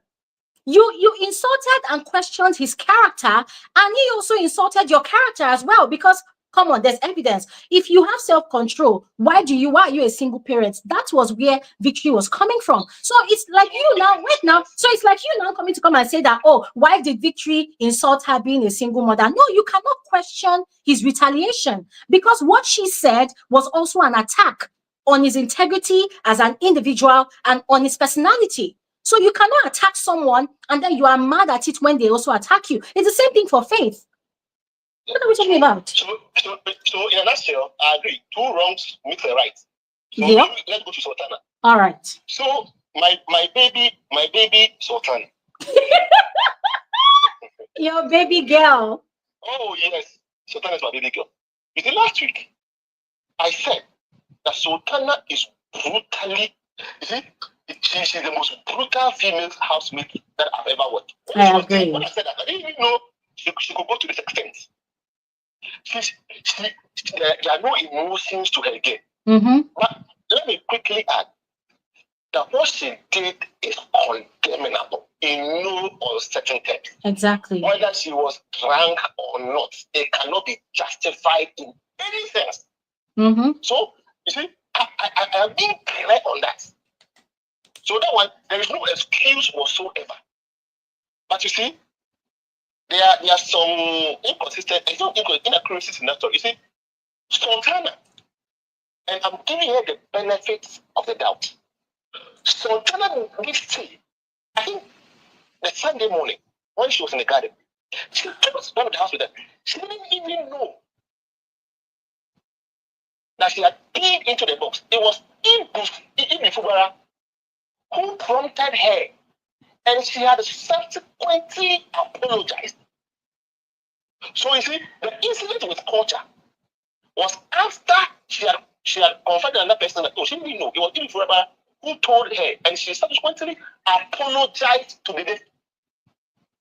So it was like it came before her discussions with culture. So that's what I'm saying, we should give her the benefit of the doubt. Again, the reason why I'm saying we should give her the benefit of the doubt is that we all know that my girl thought she was going to be the main girl of the house. And she sees the day as a competition. She never thought the guys would rate to the day as much as they did. So let me devise a strategy to see how best I can downplay her impact. So that one is established. There's no debate about that. All that I'm saying is that, you see, the reason why Adekunle, Pere, and Uti and Co would do what they did was the inconsistencies of the stories of some of the housemates. In one breath, she peed on the floor, and some spilled in the box. In another breath, Doris is saying the same, a different thing. Doris's account came after the whole narrative of she peed on the floor. So the inconsistencies created a set of doubt surrounding the peeing into her box or not. I'm gonna tell you for free that yeah, as someone that is literally glued to the show, yeah. And this is not me saying that I'm the almighty of Big Brother, no, but I watched the show. I'm gonna tell you for free that that information was not out until Doris went into the diary room. So there's no way possible that Pere, Uti, and Adekunle and any other ex-housemates had that story, except they had a conversation with someone in production and the person told them, which I doubt. But I'm telling you that that story was not out, because even when they woke up in the morning, we did not hear much of the thing. We did not hear it. And also, every time somebody wants to talk about it, the camera shifts away. So we don't hear anything, right? But I'm telling you that Sultana is vindicated. It came after Big Brother issued his verdict, I think on Monday or Tuesday. So they had no reason to tweet all that nonsense they tweeted. Yeah. But when you say the story is not consistent, no, the story has been consistent, because it wasn't everybody in the house that saw what happened. The few people that saw what happened, they were not necessarily really talking about it. They were just whispering about it, right? So the story in the house was Sultana peed in Dede's box. Sultana peed in Dede's box. Nobody was saying Sultana peed on the floor. No, the story was consistent in the house. But what us, the viewers, were not really sure of was how, why, all those things. So we wanted Big Brother to address the issue and possibly play the clip. So if you said the story was not consistent from the outset, no, it was consistent. But the thing is, the cameras were not allowing us listen to their conversations for long. No, so you see, Glory, the reason why I say that is that when Ibi Fubara came out, her account was a bit different from some of the housemates. And it was intriguing. She even went to say that Doris was not even present when Sultana did what she did. And that's why I'm saying that there's a bit of inconsistency in the account. But Doris said she wasn't present now. Doris said it that she wasn't there. She was about to sleep. Yeah. She wasn't present. She didn't claim she was present. I know, but all that I'm saying is that in Fubara's account, after her post-interview, was quite different from the housemate's account. And I'm saying that creates the shred of doubt surrounding the peeing incidents. But she said she was present and her account was different. So that's the point I'm just making. She wasn't there. You see, and again, in respect to the Sultana, see, Sultana has clearly, you see, I'm not establishing premeditation because of Dede. All that I'm saying is that Sultana has proven that anytime she's drunk, she's either horny or she does the extra stuff. When she was drunk was when she kissed Koyi. She was high. Again, when she was drunk, she kissed Jasonjae. Well, the other time was a few days ago. Then again, she was drunk. So I'm establishing a pattern that when she is drunk, she does the extra stuff, and it's not peculiar to the day. Even though the day's food was abominable, shameful, condemnable, and it cannot be justified in anything. All I'm saying is that, and they understand the reason why Biggie will buy her from Apple for 1 week. That anytime she gets a drunk, she does the extra stuff, and it's not peculiar to the day. And as much as what he did was unheard of in the history of BBNaija, which I don't condone, it's shameful. But I am saying that there's a reason why Biggie will buy her from taking alcohol because going in she case. You will not, you don't know what she will do next when she takes alcohol. All right. And several housemates have been victims. All right. So in a nutshell, all I'm saying is that Biggie's punishment, I believe, was quite fair. Oh yes. All right, Enoch. Yes, it was. All right. Thank you. All right. Thank you very much. And listen, yeah, I love you so much. Like I enjoy it every time we banter. It's always an intellectual war, and I appreciate you for it. Thank you so much. Hey, good. My head is hot. All right, let's make we shield. It's going to be you versus me every day. Every day is going to be you versus me. Because I don't understand. I don't understand these arguments that he always come and just be spewing. Enoch, God. And even he like, okay, I'm going to start with this Sultana because I don't know what he sees about Sultana. The interview that he said Ebufubara said was even wrong because I watched that interview. Ebufubara said she wasn't there. It was Ortega that was there and came to tell her that her friend is doing something. You should come and like take her friend, like come and check on her friend. And when she went there, Sultana had already finished doing whatever she was doing. So she didn't see. But she, according to her, she kind of felt that she was drunk because she wasn't feeling well or whatever. According to her story, her narration in all the interviews, she wasn't there. And you're saying, okay, Doris wasn't there, so we shouldn't believe her account. Then we shouldn't believe Ebufabara as well, because she too wasn't there. And for me, I don't know why people, like it's kind of like this bias, right? When you have a favorite, there's something, I mean, we all do it, right? There's something that we always give these excuses. No matter, we know that they are doing something bad, but because we like them, because they are our favorites, we always try to give excuses. But if you're giving excuses to our favorites, can't you give that same excuses to others? Why do you have to say, oh, like Faith is intellectual bully, but then you be giving excuses to Sultana that what she did wasn't intentional. Like, where is the balance? Enoch, where is the balance? I don't see any balance here. Because you're saying, oh, let's give Sultana, let's give her the benefit of the doubt. So can't we extend that to Faith as well? I mean, the Faith even hasn't done worse. But here you are, trying to, say that what Biggie gave to Sultana was right. Even though, urinating on clothes, like Dede is not even, Dede said she's not going to wear that clothes again. Can you imagine? Like, this is the extent of what Sultana did, but you are giving her the benefit of doubt. But for Faith is a bully.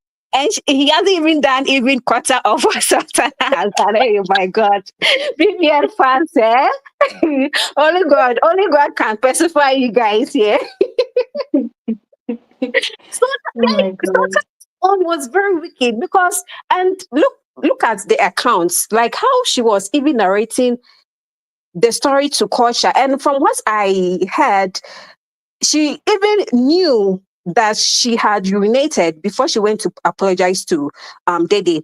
She knew the people who were there in presence because they were asking her, okay, was Ebufubara then? She said no. So she knew. She said 5 people were there watching her. Yeah, Do you know she was upset know. with Doris? Do you know she was Yeah. upset with Doris that Doris did not come and stand by her? Exactly. She wanted Doris to come and support what she did. And Doris is just Yeah. like a no nonsense woman. Like she'll just give it to Mm-hmm. you.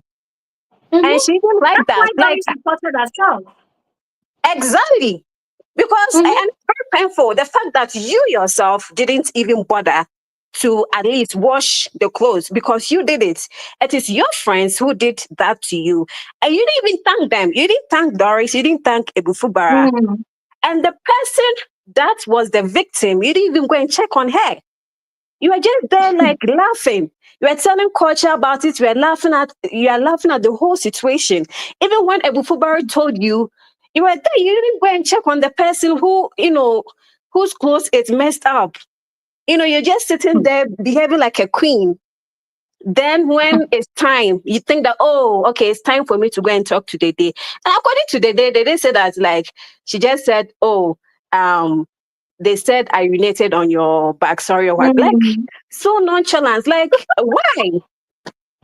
And you, Enoch, you're giving her the benefit of doubt. But you can't extend that to Faith. Faith hasn't done even quarter. Oh. All Faith has and Glory, like even if you look at Faith and every time I see that this argument happens, I always see that he is always trying to explain something, but people don't listen. It always starts Yeah. with him explaining. Then these Mm-hmm. housemates, they have coconut head. They'll be shouting, they'll be yelling. Look Mm-hmm. at how he even took his time to explain the situation to Dede, Koyin, and Mide. Mide was trying to, you know, counter her argument. And I like how the days Yeah. shut her out that no, wait, let him, explain. And he explained it well, they understood. And it's always the case. He's always trying to explain something, but these people Mm-hmm. always trying to counter with yelling and shouting. They are not ready to listen. So if they Mm-hmm. even took their time to listen to what Faith was saying about the cigarettes, there wouldn't be any fight. They'll be like, oh, okay, Kayukumi, where is the cigarettes? Let's all share. It will be as simple as that. But these Mm-hmm. people, they want to be shouting. They want people. I don't know. I think it's kind of a game. Me, I don't because if you see how the whole situation is, just like Ebufubara will say, like sometimes it shouldn't even lead to fights.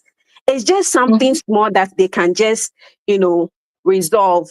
But because they all want um what highlight content, Highlight. so they'll be yelling. They'll be all faiths situation. It would like I'll be watching, I'll be like, so this common thing, and you guys are just, all against him. Like he'll just explain it just like that. He'll be like, so why are they even why are they complaining? It just doesn't make sense at all.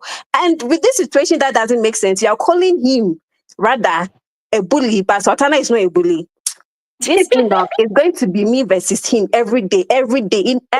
As he'll come out encounter his argument. It seems as when he's watching the TV. I don't know how he watches. I don't know.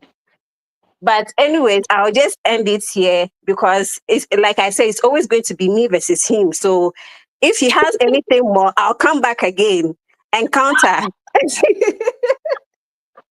Thank you so much. Thank you, Okay, Shiv. thank you. Thank you for sharing. All right, let's hear from Fifi. Hello, sis. You're welcome. Oh, thank you, Glory. How are you? Good, good, good. How are you too?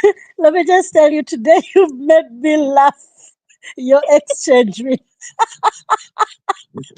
I swear, my I head was is like, spinning. the Glory, the fighter of justice.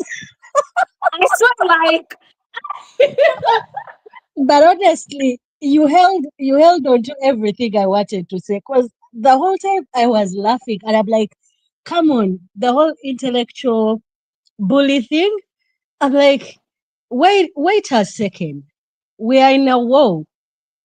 I bring my bombardier and you're fighting with bullets, with a magazine. You cannot blame me for carrying a bomb into a gunfight mm-hmm, because I have to use my advantages.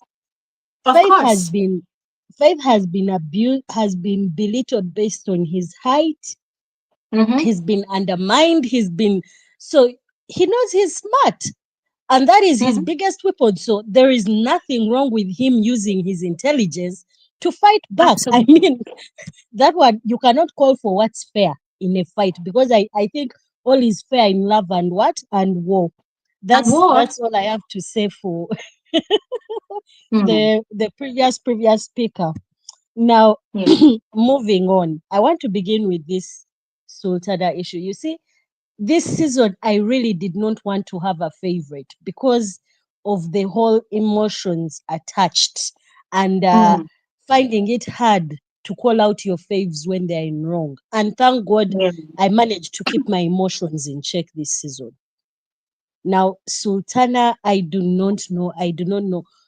I watched, I had a chance to catch her conversation with culture when she was talking about the whole incident. First of all, for anyone to give an excuse and claim that she didn't even know what she did, she woke up. Let's first analyze her kiss with Jasonjae. How did she move after that kiss? To me, she looked like Mhm. I I cannot lie to you. I have been drunk on several times. There is a time I even blacked out and injured myself and woke up. I didn't even know how I fell. I just woke up and I was feeling pain on my knee. So I can understand that. But I will tell you for certain, I probably fell because I staggered and fell down. You Mhm. get? When that girl was kissing Jasonjae, she had control of her movement. She did Mhm. not look to me like someone who needed to be assisted. I remember even in Mhm. previous season, there is someone who got so wasted that they puked all over themselves and they had to like literally carry them and help them Mhm. wash, clean them and put them in bed. That is someone who can pin someone's box, and I'm like, this person was wasted out of their mind. Mhm. But for what I saw, Sultana wasn't even what I would call tipsy. I would Hmm. say she was a bit intoxicated, excitement of having some little alcohol in your system, but not enough alcohol to make you feign amnesia. Now, me, what I will not buy is her case of, oh my God, I was told that I peed on Dede's box and laugh about it. Now, that is what pissed me off. I wouldn't have minded if her reaction was different, but the fact that she was conversing about it and then laughed about it, that thing made Mhm. me very, very annoyed. It made me feel like, girl, you know what you did last night, and you're now trying Mhm. to cover your bases with the viewers. Because that whole show to me was for us. It was not for anybody in the house. Mhm. For what Doris said in the diary room and how she was talking about washing clothes. I think I also had Ivata say that she also helped to wash the clothes. You cannot fake that one. Now, whether Big Brother wants to tell us that she peed on his floor, for there to be clothes that were washed, it means some urine made contact with someone's clothes. Mhm. You have no excuse for that. Come on. Fine, you were drunk. You did not know what you did. Why didn't you go immediately when people told you what you did? Why did you not go to Dede and humble yourself? If you wanted to sell yourself to me as a viewer, I expected you to go and humble yourself and be like, I'm so sorry. I really don't know what I was doing. I show me that you're remorseful, not Hmm. waiting, because I think it happened on Saturday. The whole of Sunday, I did not see any clip of Sultana apologizing. I did not. Mhm. All I saw were conversations of her whispering with several people about Mhm. the incident and how she pretended to be high. Come on, girl, And there she is no was laughing excuse. and excited in those Laughing conversations. about it, whether Sultana wants it or not. The fact is that you've made history in Big Brother. You will always Mhm. be known as the girl who peed in someone's clothes. You lost your class. Whatever ounce Absolutely. of respect I had left for this girl, like I respected her game before, that one I lost it. And I'm yet to really see her bring it back. Because all she does is act like, baby, you're desperate. We can see it. You're hungry. Eh? Now, Mhm. I'm sorry for those who love her and who are claiming, oh, she kissed so and so when she was high. She kissed. You're not going to convince me that that girl does not remember her kisses. She has Hmm. been there busy begging Jasonjae, please, I want another kiss. That doesn't sound like someone who kissed you when she's only high. This girl knows exactly what she's doing, and I was so disappointed with Big Brother's verdict. You cannot make someone sort beans and rice and give them the same punishment with two other Hmm. people who did nothing as remotely gross as you did. Mm-hmm. I Mm-hmm. feel like, fine, if Big Brother, you didn't want to give us a strike, fine. You should have made this girl bleed. She should have had a punishment that would have kept reminding her that what she did to Dede was not fair. It was Mm-hmm. unclassy. It was not fair. It was uncalled for. She was lucky that Big Brother tried to cover up because I believe they want the ratings of the show not to be tanked. Fine. But Mm. I was not happy with Big Brother's verdict. That's what I have to say on that one. I want Mm. to come back to, you said we talk about Thelma. Oh God, Yes, sometimes so I feel like there are some people I don't even want to waste energy on. Thelma is one of those people. Thelma has a game. Yes, she has a good game, but girl, there are things you do that you're just outrightly showing that you're jealous. Now, I don't know mm-hmm. what her issues are with Isabella and everyone else, and for what they did to her, for what Victory did to her when they were fighting, it was such a low blow. But for everything she does to Isabella, it is also uncalled for. It is uncalled for. I Mm-hmm. believe, because Isabella again has said time and time again that she doesn't care about anyone in that house. This girl came in from day one and told us who she's going to be. She told us what she's going to do. She told us her character. So if you now want to constantly put her down, constantly, it doesn't feel good to put people down to lift yourself up. And I feel like Mm-hmm. Thelma does a lot of that in the house. I don't know if anyone else has noticed, but I feel like she plays, to me, her and Soso. I've seen Soso do that also, like trying to be sanctimonious. Let me use that Mm. term. They are trying Mm. to be so sanctimonious. You want to hold yourself on a certain pedestal while looking down on other people and stamping and stifling their characters. You have your own character, they have their own characters. That's all I have Mm-hmm. to say about that one. The issue of Faith versus the rest of the housemates. This is the actual case. Now, for someone who came here defending K Bobo, you should have just kept quiet. When K Bobo was entering that house, he said, I don't like to be disrespected. So for you, Sebo, you don't want to be disrespected, but you're there busy asking Faith why he did not take the disrespect. If I have my money Mm. and I want to spend it the way I want, who are you to dictate how I spend my money? Preach. Hmm? How do you then Preach. come and expect to tell me you shouldn't have reacted? You shouldn't. He should have kept his cool when his bread was lost. It was just mere bread after all. Why did he not Exactly. keep quiet? And then Exactly. you expect Faith to behave the same way. That one was so double standard. It was so Mm-hmm. I don't know. It was more what I call intrigue. Like you're lying. You're trying to be a liberal in a situation Mm. that does not call for liberalism. That is not a Mm. character to have.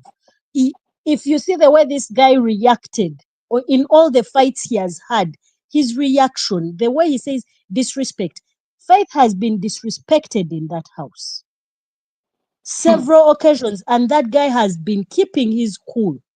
So for Mm-hmm. you to expect that he would keep quiet while someone takes his cigarettes, it does not make sense.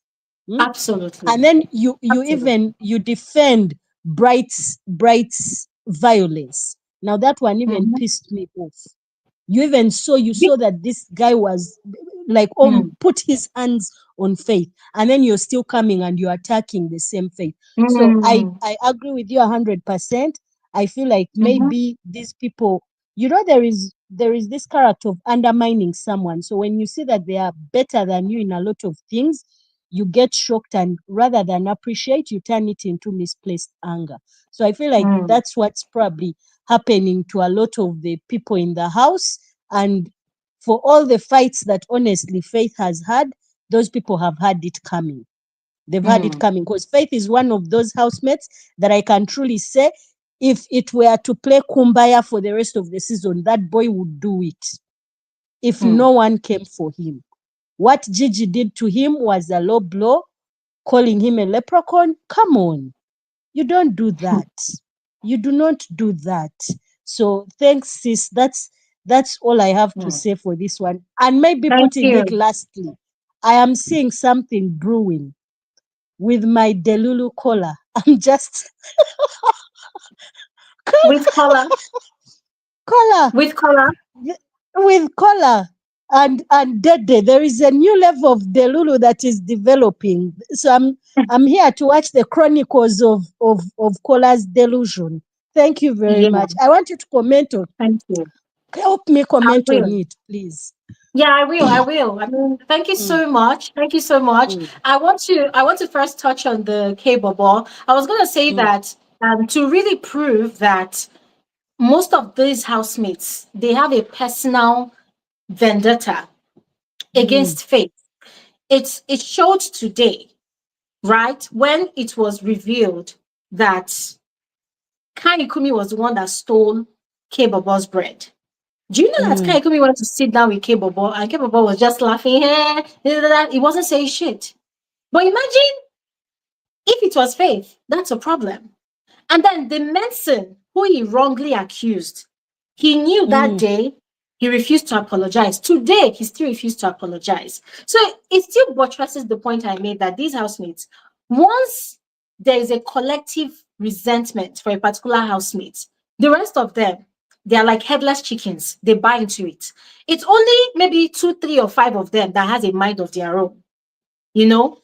And for someone like Faith, the guy is teaching people watching the show that when you find yourself in an unfair situation, a situation that marginalizes you, there's a way you can use your intelligence to maneuver your way around it other than going through the route of violence. Because if you look at true. every situation he has found himself, you will find out that he keeps his cool, he's smiling, he's not raising his voice, he's maintaining a level tone when he's talking to the people. And so, because he's very, very calm and poised and articulate with his thoughts and his feelings, what Enoch said, intellectual bullying, they call it that. But it is not Mm, intellectual bullying. It is having control of yourself to the point where no matter how volatile the situation is, you are not mm, allowing people to manage your emotions for you. For people like Bright, Bright allows situations to manage his emotions for him. That's the reason he goes via the route of violence, you know? So yeah, yes. I mean, that's the lesson. For me, I'm also looking at the lessons there. And for Kola that you mentioned, Kola told Bright that he almost kissed Dede the other night. That was 2 nights ago. So Kola is Mm, on a mission to, this thing about a fine girl, right? A fine girl that's a queen bee. She's not giving attention to any guy. And then there's this particular guy that keeps on chasing her, not because he loves her, but because he wants to fall her from her throne, right? And then prove to his mm, other guys that, see, I was the one that did the job. I was the one that fell her off a high horse. That's the mission that Kola has with Dede now. So I put out a tweet about it and I said that the only job Dede has now is to not fall for Kola. Because what Kola is doing, Kola is a very physical person. When he's talking to Dede, he's always trying to touch her hand, he's touching her leg, and she's always, warning him about it, warning him about her boundaries. But he's still doing it. And to be very honest, that is not against the rule of the game, right? So it's for Dede now to continue being that hard bitch that she's always been from day one. Because now it looks like she's melting. And sometimes when she's doing it, it's like she's trying to do it to get Jasonjae's attention. Like, hey, look at me. Without you, I'm fine. I've moved on. But at the same time, we are women. We are humans, especially us as women. We can easily be swayed. It doesn't take much, right? And Kola is really pushing. So that is what is going on there. We will see tonight during and after the Saturday night party because that is when shit normally goes south. So we will see. All right. Thank you so much. thank you, Glory. All right. Okay, let's speak with the next person. Let's speak with Daniel Nancy. Hi, Nancy. Please unmute your mic. Nancy, you have to unmute so we can hear you. Okay, let's move on to the next person. Nice. Nice, are you there? Nice, you have to unmute your mic. Guys, when you come on here, you have to unmute your mic, please, because there are people that wants to speak. If you don't unmute, I'm going to move on to someone else. Okay, Nice is not responding. Cheryl, hi. Hello. Hi. Yes, Hi, hi, you're welcome. Glory. Hi, Is guys. it Cheryl that I Okay. chat with on Twitter? Yes, I'm always talking to you on Twitter. We even spoke about that season with Zanzi about what was her name? When I showed you that DSTV thing and they were Oh, favoring one particular. Liema. Yes. Yeah. So I'm gonna say something, ne? Okay. I'm South African, by the way. So Nice, I nice, don't have a nice. problem with all of us like having different opinions, but we don't have to insult each other in the process. And I think that's what most people are not getting about this journey. Like it's a beautiful show to watch, but I feel like people just make it ugly at times. Nobody needs to swear Yeah. at or True. drag each other down. We just watching a show. It's entertaining, and we have different opinions. And True. I think last week we looked at Victory, and Victory played a game. I give him last week. I think he was the best player based on his moves last week. Hmm. This week, I'd like to give it to Faith. Yeah. I think Faith is playing a stunning game. I think Yes. I love the way his mind works. And I think what most people are not getting is the fact that if you're in a house, right, it's a TV show. Mm-hmm. You're not working for money, you're eating for free. You've been told you're going to earn this by Mm-hmm. maybe doing certain, what is it, tasks and behaving like a certain way, etc. So, Mm-hmm. because you know it's a competition, you know that I get this amount of BB Nairas. So, what Mm-hmm. you're going to do is you're going to look at everybody's weaknesses around you and you're going to say, okay, I actually don't want anything. Let me just buy something that will give me leverage over these Mm-hmm. people. That's what Faith did. So I don't understand how the public was like super attacking this guy for being smart Mm-hmm. about it. He's also living in a house where sometimes they win wages, sometimes they don't. Sometimes Mm-hmm. they lose out on BB Nairas because the team didn't win. So Yes. I think that's actually very smart of him. Mm-hmm. He's playing. I respect his game because he's playing a very smart game, and he actually didn't need to do anything embarrassing like Sultana to get ahead. Yes. Yeah. Um, and then the Sultana thing, I don't think the fans are also seeing the impact that this has. This girl's family, what is the family going to say when she's out the house? Like, how would you feel if your own family member peed in some on someone's clothes in a Mm-hmm. house? Like this show, yes, it's a competition. They envy each other, they hate each other, they play games, they're psychological. Sometimes they can swear and drag each other down. It's not an issue, Mm-hmm. but you can't do something to that extent where it's going to damage you and your family's reputation. Because what are Mm-hmm. your parents saying right now when they're looking at you on national TV? Exactly. Um, and then moving on, I'd like to look at the Dede situation. Dede is pretty. I like her. I think I've always expressed that about her. Hmm. But she actually needs to pull up her game. Your game, we're not going to hand you over 150 million naira because you're Mm-hmm. pretty and you managed to toy with, not even toy, because somebody had an obsession over you and and you felt like, okay, let me play around this guy's with this guy's mind.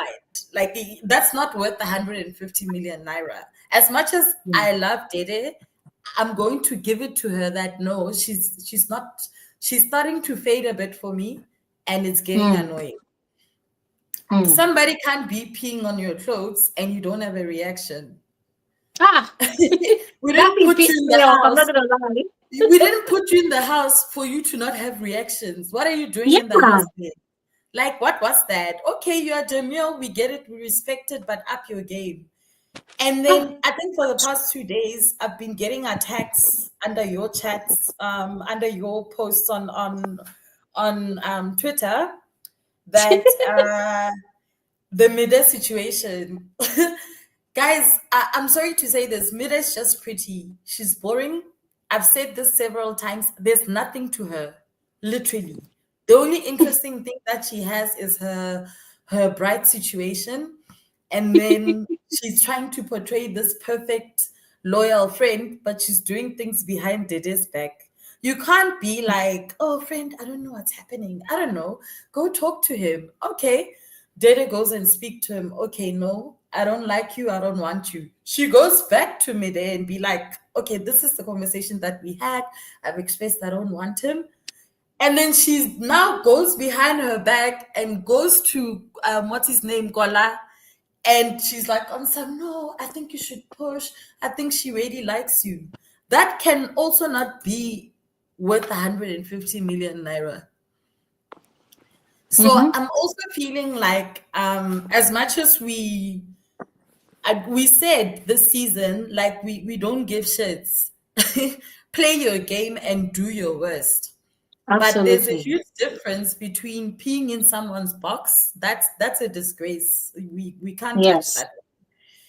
And looking pretty, that's Dede. And trying to act all kwe loyal. I think one of the best people, the two people I'm looking at in that house, I can say it's Victory, but Victory starting to fall in the background. This Gigi situation of his or Joanna situation of his, like we need a new game plan. We can't stick to the same game plan, Gigi, Joanna. Like he needs to come up with something spicy, you know. That's what being in the house is about. You know, are you worth 150 million naira or not? And so far, not to say that Faith is being bullied in the house, yes. However, he's playing a game and people don't like it because people can see that he's always 10 steps ahead. When you're Yes. doing this, Faith is already calculating, like, oh, okay, no problem. Let me go do this then. And that's how to play a game. You can actually play a loud but subtle game and not look stupid and own your intelligence. And I think that's one aspect I actually appreciate about Faith. I hope he keeps it up. We'll see in the next week. But a lot of people are starting to fade. And then the Gigi part, I think Gigi just needs to leave the house. Like I'm done. I don't even want to talk about her. I don't even want to touch her. I don't even want to look at her. That's how done I am. And I'm actually very disappointed because she came into the house with so much intelligence, with that like that powerful woman dominance. I'm a DJ, you know, like that thing, man. And she just faded all because of a man. And then the Sabrinas, the Thelma, I don't feel like they're also playing their game. I think if we look at the first week or 2 weeks, people were pulling up their socks. And then now they're starting to fade. And I'm getting a bit worried because it's like if they're not acting to be in a fight or to be in a highlight, they're just sitting and doing nothing. And even then, the highlight that they're creating is not even worth it. True.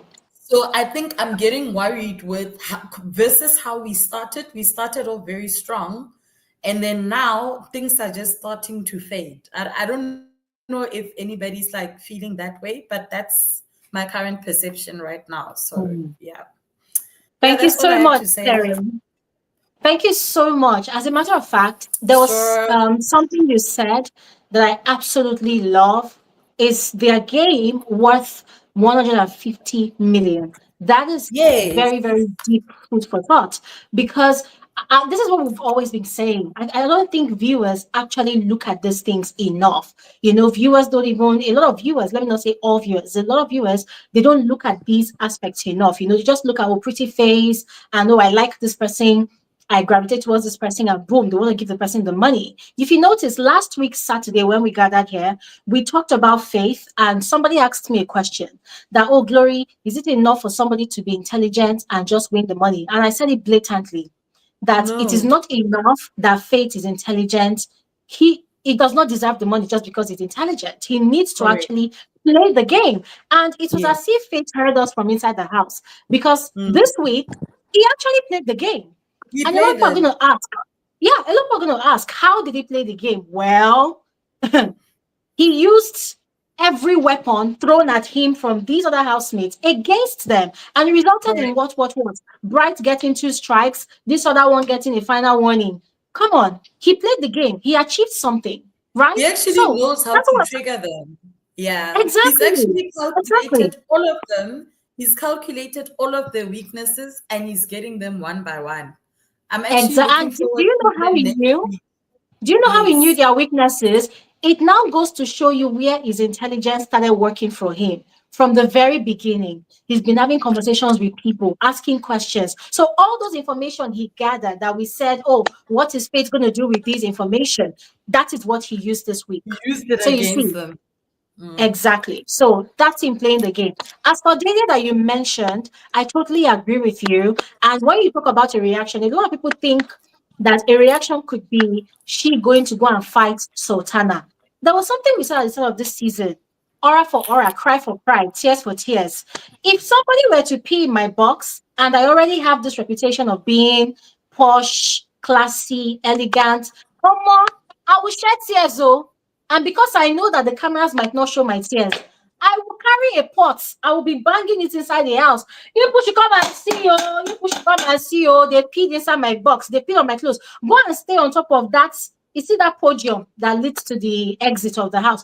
Go and stay there. Be ringing bell. Be shouting. Be crying. Put yourself on the floor. You know people cry when they are in grief. Cry like that. Yes. Spark up a reaction so that it will trigger viewers more. I Yes. think what Dede has going on for her right now is just, okay, fine. People see how nasty Sultana's action was, and that is where people are reacting upon. If Dede had given a proper reaction so that people can actually see her true emotions, because in this Big Brother's game, you cannot be hiding your emotions from viewers all the time. Mm. Viewers thrive off your emotions just as much as your actions are clear for Yes. them to see. You know to give up. And You need being to give up a yeah, reactions. being a victim and being beautiful is not gonna get you 150 million naira. She was Mhm. supposed to weaponize on what happened to her and start playing the game. Exactly. But Exactly. she did nothing. She Today, just stayed. She just her response was, "I'm demure and I'm classy, and that's it." yeah. What are we gonna do with that as an audience? That's nonsense. That house, I must go into that house and go play the game for them because it's not working. It's No, not for working real. at times. For real, she needs to step up her game. I totally agree with you because just like today now, I was really pissed when Sultana just came with all of her arrogance. And I have a question for Dede. You said like a bully. And I'm looking at this girl like the audacity. It is the flipping Nonsense. audacity for me. You peed on my box, you peed on my clothes, you come to come and ask me, you said I did it out of spite. Bitch, I'm gonna stand in your face and say, yes, bitch, you did it. You did it. Am I going to put water in my mouth and say it? No. No, really. The fact that she was even saying, no, I did not say it. No, even if I did not say it, I would say, okay, I did not say it, but bitch, you did. Bitch, you had it in for me. I'm going to call you out. Ha. And then No another way. person I don't understand is Imisi. I actually like Imisi when she fights. It's so nice. I enjoy Mm-hmm. it. But acting dumb and stupid and putting on crazy makeup, because we've seen her Instagram pictures, we've seen how she can dress. So this thing of acting like you're under poverty and you don't have the best hair and you grew up like this, your Instagram page, it's different from what you're portraying in the house. Acting Mm-hmm. stupid is not going to get you 150 million naira, guys. Like, come on. We can't be giving this, saying like we're going to be voting. What's her game plan? What storyline does she have? Besides her, Exactly. like, always trying to harass Faith, like, like she's turning into a furniture. We saw a nice fight from her in the kitchen, and then that was it. Like seriously, that's why I'm saying, like, most of these people are starting to fade, and Mm. it's kind of getting on my nerves, because in the beginning I'd switch on my TV, I watch, and there's so many, there's like 10 things happening at the same time. Now Mm. it's like there's just gaps and it's boring. I don't know. And also the camera thing, like this camera, the minute there's just like, especially with Sultana's thing, or there's certain situations that are happening and the cameraman actually hides it. The production actually hides those things. Mm. So that's another thing that's also starting to annoy me as well. Mm. But yeah, that's all I have to say. Thank you so much. Thank you so much, Cheryl. And it was really a pleasure having a conversation with you on here. Can't wait to get back with you on Twitter, I'll where see they're you gonna on the other drag us. side. Let's go drag those people and fight them. For real. Thank you. Thank you so much. All right, we're going to move on to the next speaker. But before we do that, I want to give a shout out to AB Okoli and Milali for their donations to this channel. Thank you so much, guys. You people are really amazing. Honestly, you people are amazing. And I really appreciate you. Thank you so much for your generosity. Thank you so much. Okay. Also, there was a comment by Great. Great posted that Big Brother production, they should have taken Dede's clothes outside the house for proper laundering and disinfectant. Hey, God, English. To disinfect the clothes of whatever bacteria or whatever must have been transferred from Sultana's pee to her clothes. Disclaimer, disclaimer. This is not to say that we are alleging that Sultana has an infection or anything. No. But we all know that pee, except used for certain reasons, is not healthy. You don't just sit down and begin to drink pee. No. Not to talk of putting it on your clothes, right? And I totally agree with what she said, because if they are protecting Sultana so much by not giving her the deserving punishment that she should have gotten, and not really addressing the issue the way it should be seriously handled, the least that they could have done for Dede is to take the clothes out of the house, let them go and launder it, put proper disinfectant, spray expensive perfume or whatever, and send it back to her, or take the clothes out and then speak to her family to help them and to help her gather fresh clothes. At least take away those ones for now, and then bring her fresh clothes. That's just a suggestion. And it's not too late for production to do that. And we're asking on behalf of Dede, because Dede will not open her mouth at all, because sometimes she's slow like that. But we're asking, at least, just to ease the trauma, because that's a traumatizing thing to happen to someone. So ease it off. Get the clothes out. If you can't launder it properly and bring it back, take it back to her family. Let her family help to gather fresh clothes for her. I think that would make sense. Okay, let's speak with the next person. OV Man. OV Man, you're welcome. Hello. Yes, hi, you're welcome. How are you? How are you? Uh, greetings Hello? to everybody. We can't hear you. Oh, even now. Hello? Okay, I can hear you now. You're Hello. welcome. How are you? Yeah, I'm fine. I'm fine. Thank you so much for having me. Greetings to everybody. I hope you're doing well, Dore. You're really trying, because this thing is not easy. You know, Thank you. getting the Thank you. stories. You have to stay. Yeah, I imagine you have to stay glued to the TV screens and everything to make sure that you don't miss, some important updates. It's Yes. it's a very tasking work. Yeah, Yes. and I think today I will just speak mostly focusing on maybe some of the fans and also even a few of the housemates. Like um, with the Sultana issue, I think and Dede. To be honest with Mm. you, like the person said, I think that is the least. Like you also said, that's the least that they should do for that Dede because whether Sultana was under the influence or not, what she did is not acceptable because Mm-hmm. like you also said, the thing about alcohol is that it cannot make you do something out of the blue. Mm-hmm. There must have been like what it does is maybe give you like the morale or the confidence to maybe not be afraid in that moment. But True. it's probably like you already have some ill feelings towards someone for you Mm-hmm. to do such a thing, and is very wrong. But I think if she was not intoxicated, I don't think she would do it. If I'm being honest, it's just that the intoxication might have now made it look like it's not a big deal at that moment for her to do. Yeah, but I also see it like because I know people that are always in this alcoholic space and all that. For me, I left that. I mean, I'm not drinking, so uh, So what I feel like is yes, she did something very wrong. But another thing is I understand all the the anger and all that, but the production, the way they do things, is not like they don't see how bad some things look. But Mm. at some point, this is where maybe some of the fans don't understand.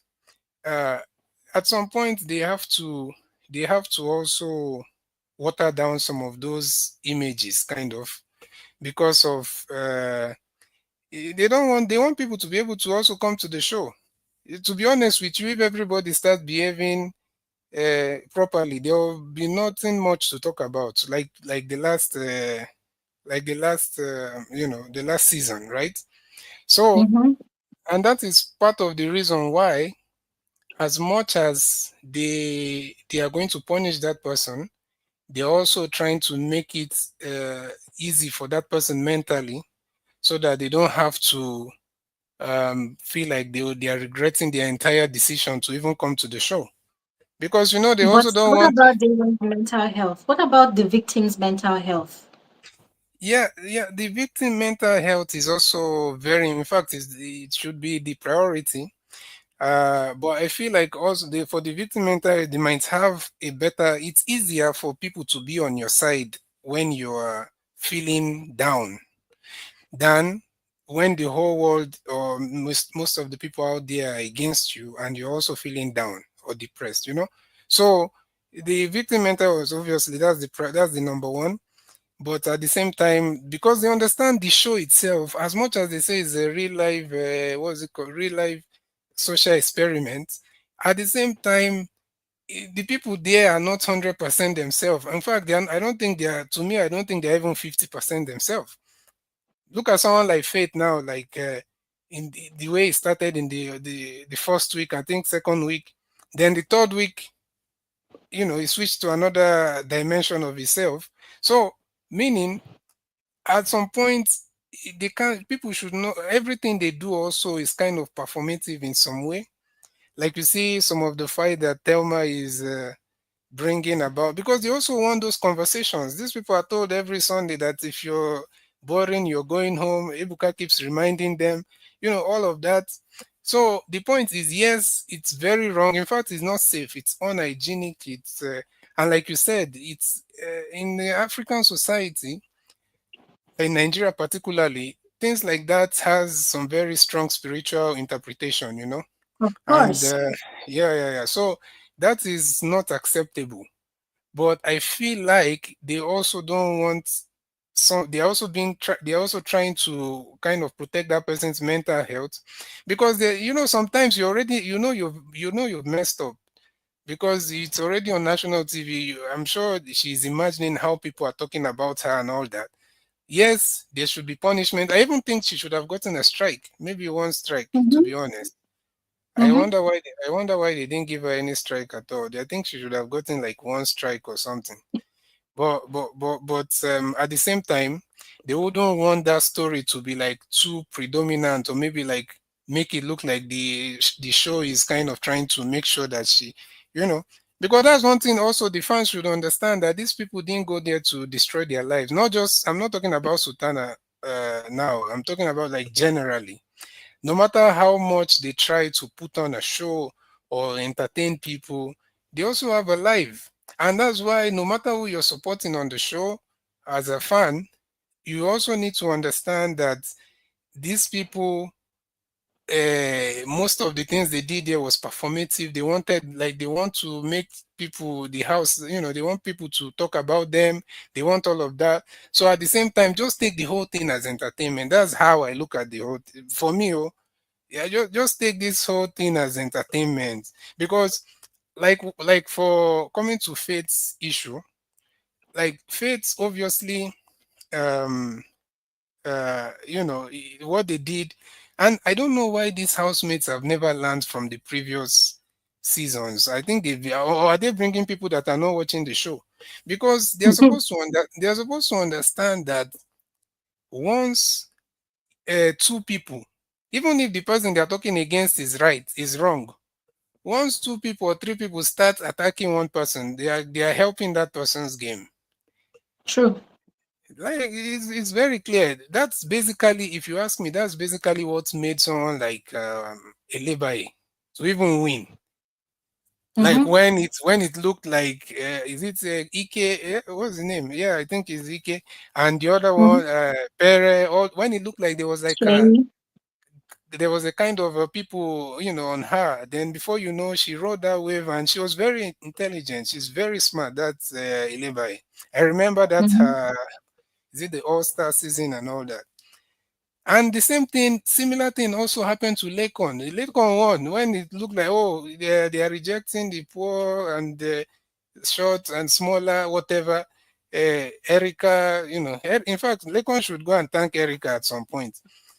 So, for unconsciously helping him to also blow out there. So it's just the same thing. And these people, if they are not careful, this Faith is also still going to use the same. It doesn't mean that he's the one looking for their trouble, oh, but he's someone that is very smart, like people know.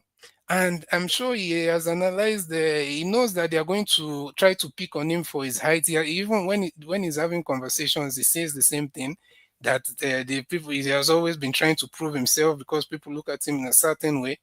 So when when the those people start, like, coming to him, and he uses that, like that issue of cigarette, he doesn't smoke, but he wanted to use it to exchange, right? According to what I had, he wanted to use Mm. it to like exchange and all that. Yes. So, and the problem is that even the someone like the bright, I heard that he doesn't smoke, but maybe because he was there and he felt like, okay, this guy and all that, he just interprets the whole thing, and he acted very wrongly. So for me, I like Faith a lot, but at the same time, I see Faith as also someone playing a game. They're all playing a game, Of to be course, they honest. are. Mm-hmm. Yeah, they're all playing game. So that's just how I see the whole thing. And but you see, these fans sometimes they keep shouting, they want show, they want this, they want that. I won't be surprised if they start all attacking Thelma now or somebody. Because if you remove Thelma from that house, remove someone like Victory, remove who again? You won't have those things that people are saying they want to be seen. Because Thelma, she's like the backbone of drama in the in the house. Yeah. The few times I watched the show, I just hope that the rebuttals does not get to her, because she knows how to start, but I hope she can also withstand the heat when it comes back. Because someone like Victory, Victory will give her where the thing really pains. So like Mm-hmm. people, so I just hope that she's ready mentally. But I think in terms of making the house going and everything, that lady deserves to be in that show for a much longer period. But trust some of our emotional fans now. At some point now, they will all start feeling that they want to do campaign to make sure that somebody goes home. You know. So, but obviously, I don't know what people are saying. To be honest, I totally and absolutely do not support, what's the name, Sultana, for what she did. In Yeah. fact, like I said, I felt like she should have been given a strike. In fact, I felt like they should also, to be honest, most people wouldn't repeat those clothes that she peed on. I can't imagine, like, I know a few people that would never repeat those clothes that somebody peed on, both physical, both for health reasons, for hygiene reasons, for spiritual reasons. A lot of people will not repeat. So it's actually something very serious. It's very serious. But and I just hope that they can make sure that they try and make it up to Dede in some way, because that thing can be traumatic. I can't even imagine her going to wear those same clothes. So it can Hmm. be really traumatic, but at the same time, not for Sultana, to be honest, but at the same time, I understand that does her life need to be over because of that? Not really, because I don't think anybody should not have any chance to redeem herself. But at some point, whether in the show or after the show, she should be able to apologize in a very sincere manner to Dede. She should be able to like really apologize to the girl and make sure she makes up for that. She should look for a way to make up for that, because that's a very bad picture. I don't personally, even if we are choosing Fav, to be honest with you, I'm not the biggest supporter of Sultana in the show so far. But I All understand right. also that, yeah, yeah, Mm. Thank you so much, Obi. Thank you so much. yeah, yeah. I want to comment on what you said about production. Them trying to handle the situation with care, trying to also look at the mental health of especially someone like Sultana. I understand all of that. However, I'm going to say this: production tries. I acknowledge that they do try. However, there are situations, and not just about this season with this thing that happened, right? Same thing that happened all star season. There are situations that things have happened, and it is expected that they make certain moves or take certain decisions to save face or to met out the appropriate justice to that situation, but then they don't. And you see, in cases like that, it really makes me in particular question their integrity and how far they will go to draw traffic to their show, to make money from their show. Because let's admit it, at the end of the day, this is a business for production. It's not a charity show. It's a business venture, right?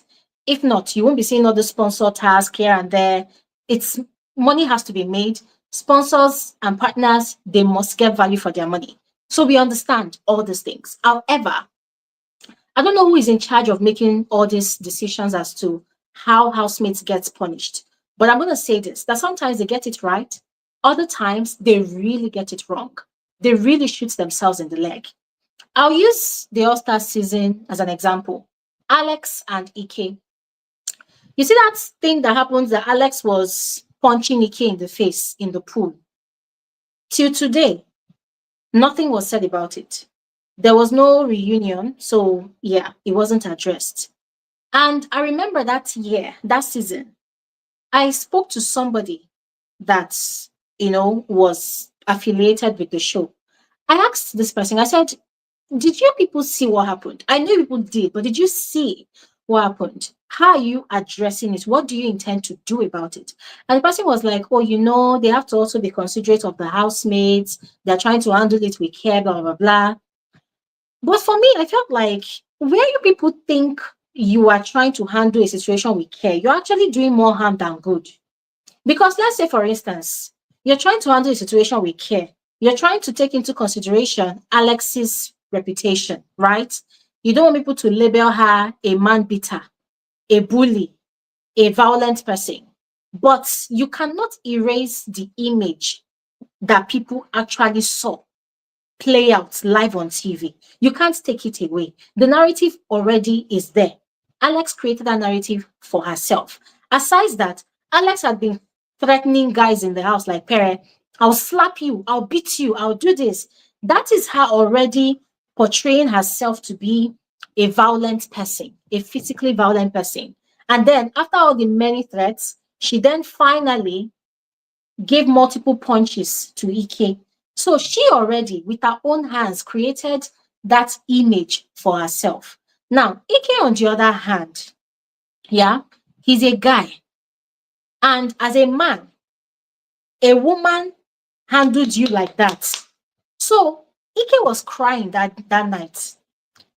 And what I saw in that situation was, we live in a society where people are very quick to dragging the man when physical or domestic violence ensues, right? Between opposite genders. People are always quick to dragging the men, portraying them and labeling them with all sorts. But when the violence is coming from a woman, it's like they treat it with kids' gloves. They protect the woman. And that was exactly what production did. They fell into that societal construct that allows a lot of women to walk away scot-free when they violate a man. But when a man violates a woman, you will see. Because imagine if Ike was the one that handled Alex the way Alex handled him in the pool. Imagine the roles were reversed. Do you think we would be having the same conversation?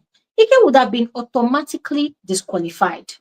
Now, that is the one that happened, that I personally feel that production did not handle it well. Instead, they allowed themselves to be roped into the usual societal construct, and it was ugly to look at. Now, Sultana's case, fine, it is two women involved, right? Let's say they want to protect Sultana's image because it is a disgraceful thing, it's a shameful thing that a woman will go and remove panties and pee in somebody's clothes, somebody's box, especially when all the facts surrounding that situation point to the fact that she is envious of Dede, she resents Dede for no justifiable reason, and she's just a mean girl. All that facts, that is what it points towards. But then again, you are trying to protect the reputation of, Sultana. In other words, you're trying to water down the gravity of the situation by giving a verdict that, oh, she almost damaged Big Brother's floor and housemates' property, or housemates' boxes. But then you also forget that there's another person involved in that case, the victim herself. The victim that has never offended the Sultana in person. She has never insulted, to the best of her knowledge, she has never had any altercation with Sultana. She has never confronted Sultana for anything. They've never exchanged words. They've never said good morning to each other. They've not, nothing. She's just existing in that house by herself. And then this happened. Imagine the trauma that she is dealing with. I don't know if you noticed that the next day, Dede was in the garden because the cameras were just avoiding a lot of things. Dede was in the garden the next day and she looked like she was depressed. Because you can imagine the number of questions in her mind. Oh my God, what am I going to wear? Oh my God, what's the implication of this? Oh my God, what did I do to this girl? There is the mental torture that Dede must have been dealing with. And the fact that Dede did not really give enough reactions, it's making me wonder, was there a gag order that she should not react, or she just chose to react by herself? These are questions that I, as a viewer, am asking. So no matter where production was coming from with that verdict, once again, they shot themselves in the leg by not doing the right thing. The right thing would have been, okay, I'm giving different suggestions now. Ban her, somebody said, ban her for the entire season not to take alcohol. Well, that's kind of extreme, but it's something. Another suggestion is, tender a public apology to Dede. Explain your actions, tender a public apology. Or another solution would have been, okay, fine, you get a strike, but for the next 1 week, you're going to be doing this girl's laundry. You're going to be washing her clothes. You need to give this Sultana girl a punishment that marries the gravity of the offense that she committed. And that's saying that production is standing on business, but not really punishing Sultana, it means they're sending a message that they don't care about the mental health of Dede, whose clothes and box was peed on. I don't know if you get what I mean. No, no, Glory. In fact, before you even said that, I was about to ask you what do you feel like they should, would be the appropriate, um, you know, punishment for her. But you said it perfectly.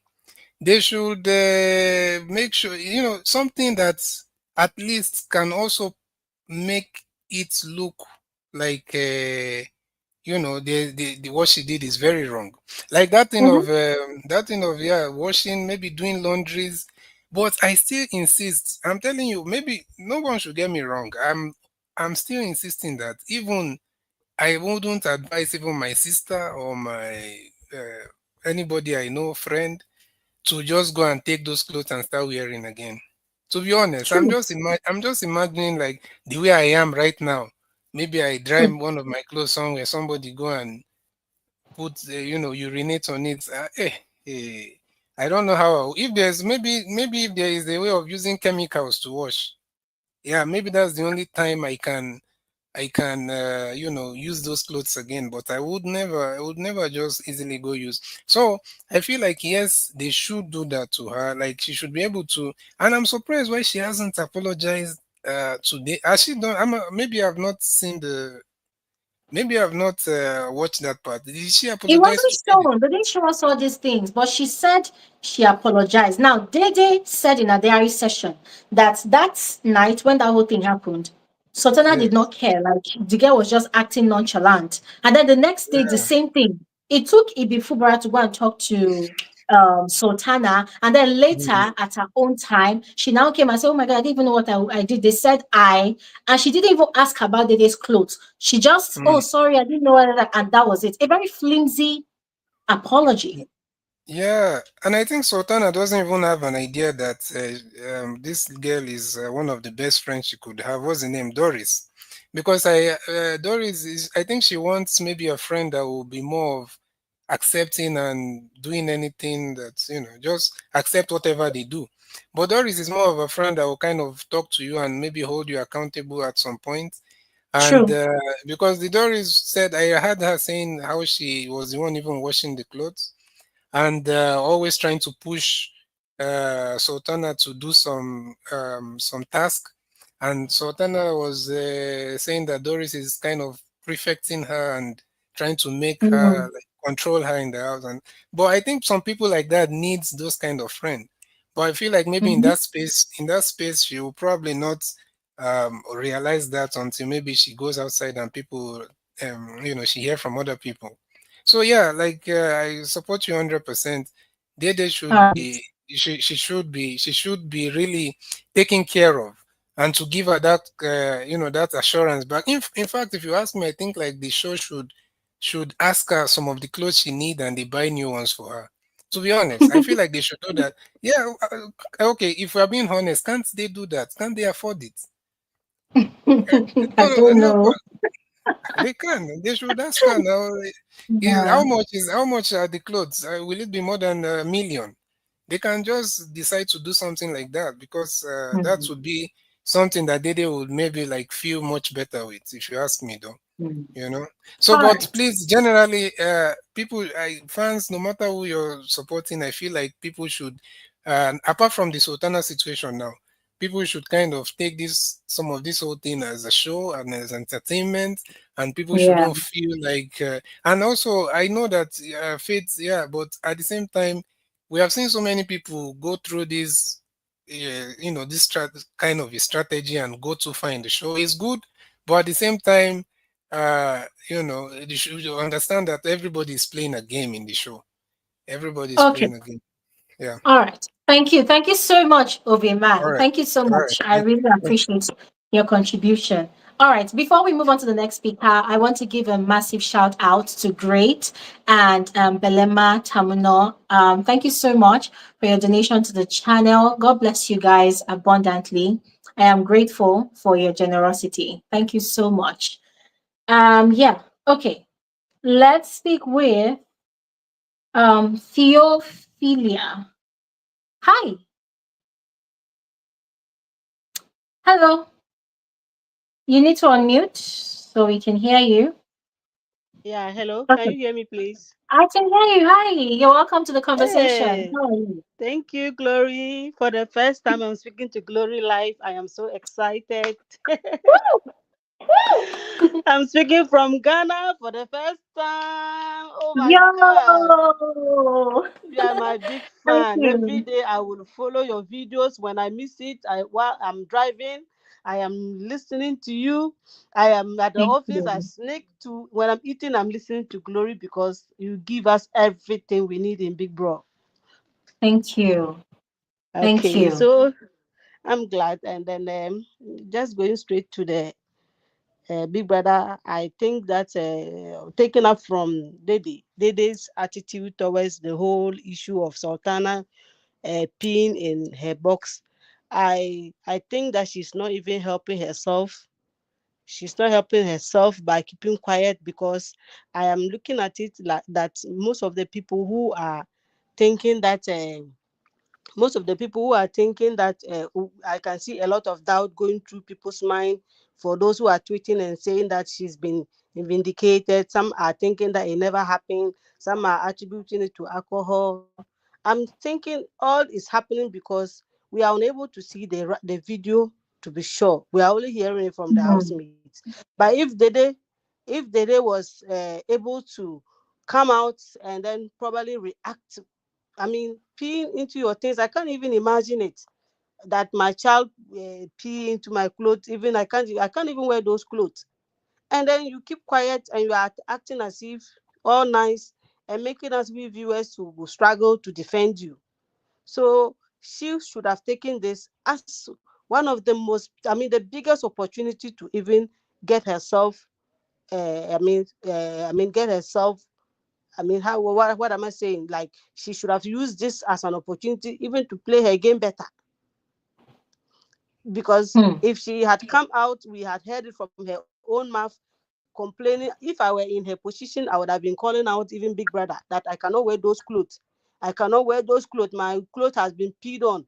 What of Mhm. we are not saying she had infection, but pee is actually very dangerous. To me, I see it even more like acid to pee on Mhm. somebody. You can even get your clothes torn.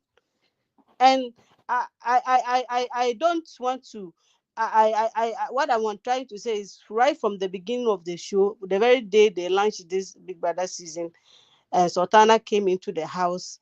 The manner in which she sits with her gossip gang and they talk about Dede, you could see the hate in her face. So Mhm. why did it not even happen to any other person's, any other housemate box but Dede? The very Dede we are all seeing her on the screen, always talking down on her, always the very Mhm.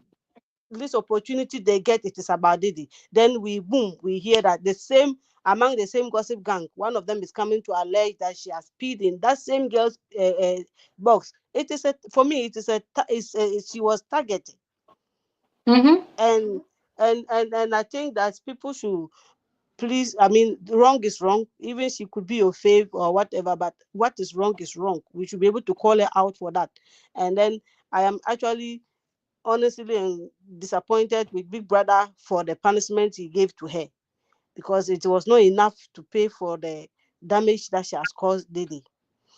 Mhm. Then going to Mide as Dede's friend. For me, I think Mide too is using Dede to play game Mhm. because she has realized that the day has become the talk. I know she gets some information from other housemates or even probably the boyfriend Bright that is also with the guys who had issues with Dede not hugging them, people feeling that Dede is very proud. And so when this is going on, she's a friend, all right, but she knows that the way she's playing the game. Why? Because I don't understand why you call me a friend. I say I don't like something. If you really know, if I'm your friend, you should know what I like and what I do not like. And I Mhm. tell you that this gentleman Kola coming around, I'm not interested. And you go behind me and you are encouraging that same person. You are not helping me. And I think that it is equally a game that Mide is playing, using knowing very well who Dede is.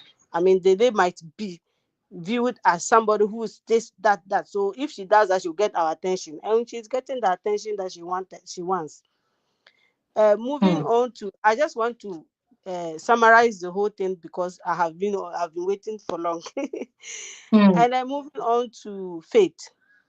Yeah. Faith, I don't know why housemaid do not learn. Me, I have been watching I watch this program from Ghana, and I know I don't have the opportunity to enter Big Brother's house, but I know those of them who are in the Big Brother's house might have had the chance of watching Big Brother's before going into the house, and they should have learned by now that housemates that are seen bullied, housemates that are seen victims in that house end up getting sympathy votes, even though we as viewers have been campaigning and saying that we don't want sympathy vote, but we are human beings and we are Africans, and Africans naturally we sympathize with people and empathize with people.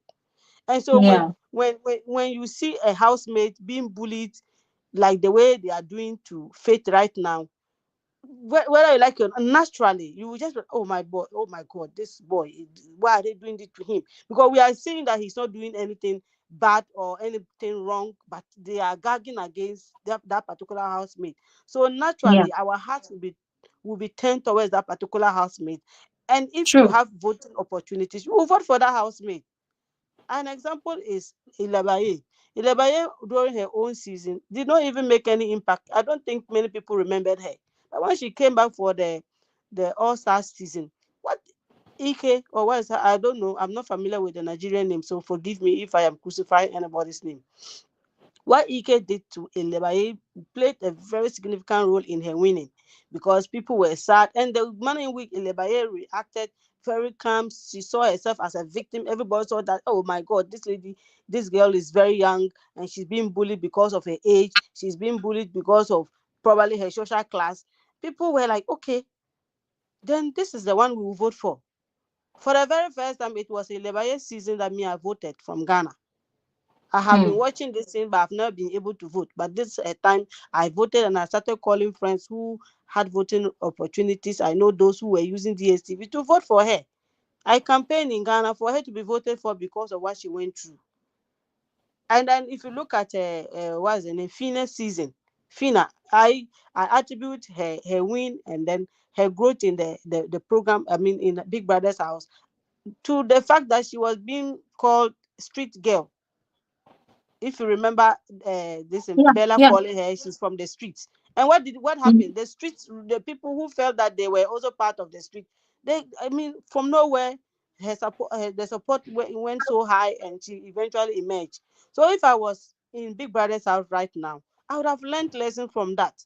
That no, the way we are all against faith, we have to be careful. And if you look at, sorry, I'm mixing up the story, but when you go back to Ilebaye season, if you notice, Alex, seeing what Lebaye was going through, decided to make herself like a friend, someone who was there for Lebaye, and she traveled far in the show. So if I were even in that house right now, I would have found myself trying to be closer to Faith because Faith is the one that is now a victim in the house right now, and they Mm. are intimidated because looking at Faith, her height, I mean his height, like they see him as a small boy by the height. Aside that, he's too intelligent for his height too. So True. these are all things that are making them get intimidated about faith. And then All right. finally, yes, finally to um so yes, so I think I've exhausted all that I wanted to also share. Yeah. That Sultana, the punishment that was meted out to Sultana was not enough for me, and I'm so Yeah. disappointed that Big Brother is trying to cover up. It looks like he's biased. You can't be giving somebody two strikes over just certain things that we saw, and then Sultana's own is more toxic, and you did not do anything to him. And then Mide is using Dede as well for a game. Then Faith is because of his intelligence. I mean, his intelligence, and to the, I mean, this small looking, small, tiny human being in the house, excuse me to say, is so intelligent that wherever he puts his hand and whatever he says, it is making sense. They are feeling Mm. intimidated. And yes, so that is so far what I can say about the show. Thank Thank you so you. much. Thank you Yes. so much, Theo. I really appreciate your contribution. Thank you. All Okay. right, guys. We're going to quickly move on to Twitter. We need to speak with Neil. Neil has been here for a while. Neil, hi, you're welcome. Neil, hello? Yes, I can hear you. You're welcome. How are you? Good evening, Mary. I'm fine, thank you. Yes, good evening. Welcome. Okay. Thank you. So I want to talk about a lot of things, but let me start with Sultana. Okay. Sultana. I think Sultana for me is one of the most disappointing housemates personally for me this season. Okay. Like I had enough, hope for Sultana right from when she was introduced that first day. Yes. A girl from the north. I thought she was an hijabi. She was cool, calm, collected. She was very soft spoken. When she came into the house, she was vibing with everybody. I was like, soft girl, I've landed. So I was really waiting for the guys to come. Even when the guys came, she was still vibing with everybody. Yeah. And I really enjoyed her game. That first few days, she was, magneting soldiers for herself. She took Doris, she took Sabrina. I was like, the gamer. This whole Dede thing, I don't even know where the thing even originates from. Like, anytime she just started talking about Dede, it just started to piss me off. Like, what exactly are you doing? You are running a perfect game, like you have set the template for yourself. From exactly. I just following it. Like the Dede, I think this Dede game Dede is playing. My opinion, I think Sultana herself could have even played it perfectly.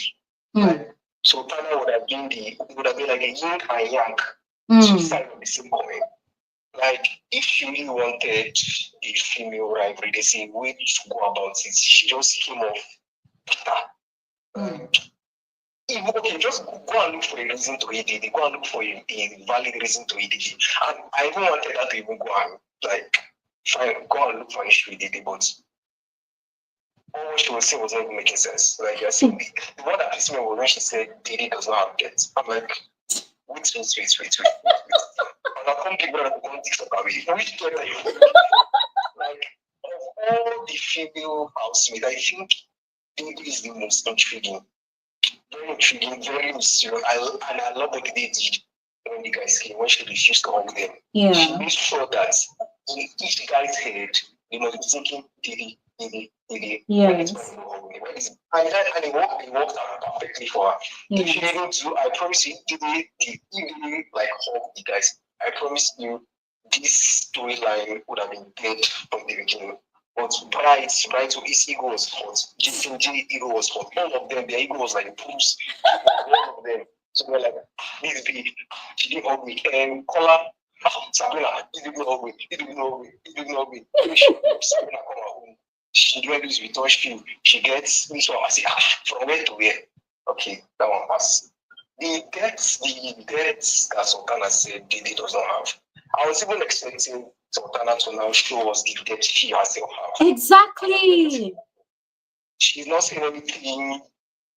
She's not saying anything that is like how will I put it? Like intellectually that we captivate us the audience or even the housemates. She's not saying anything. And compared to Dede, she's matured.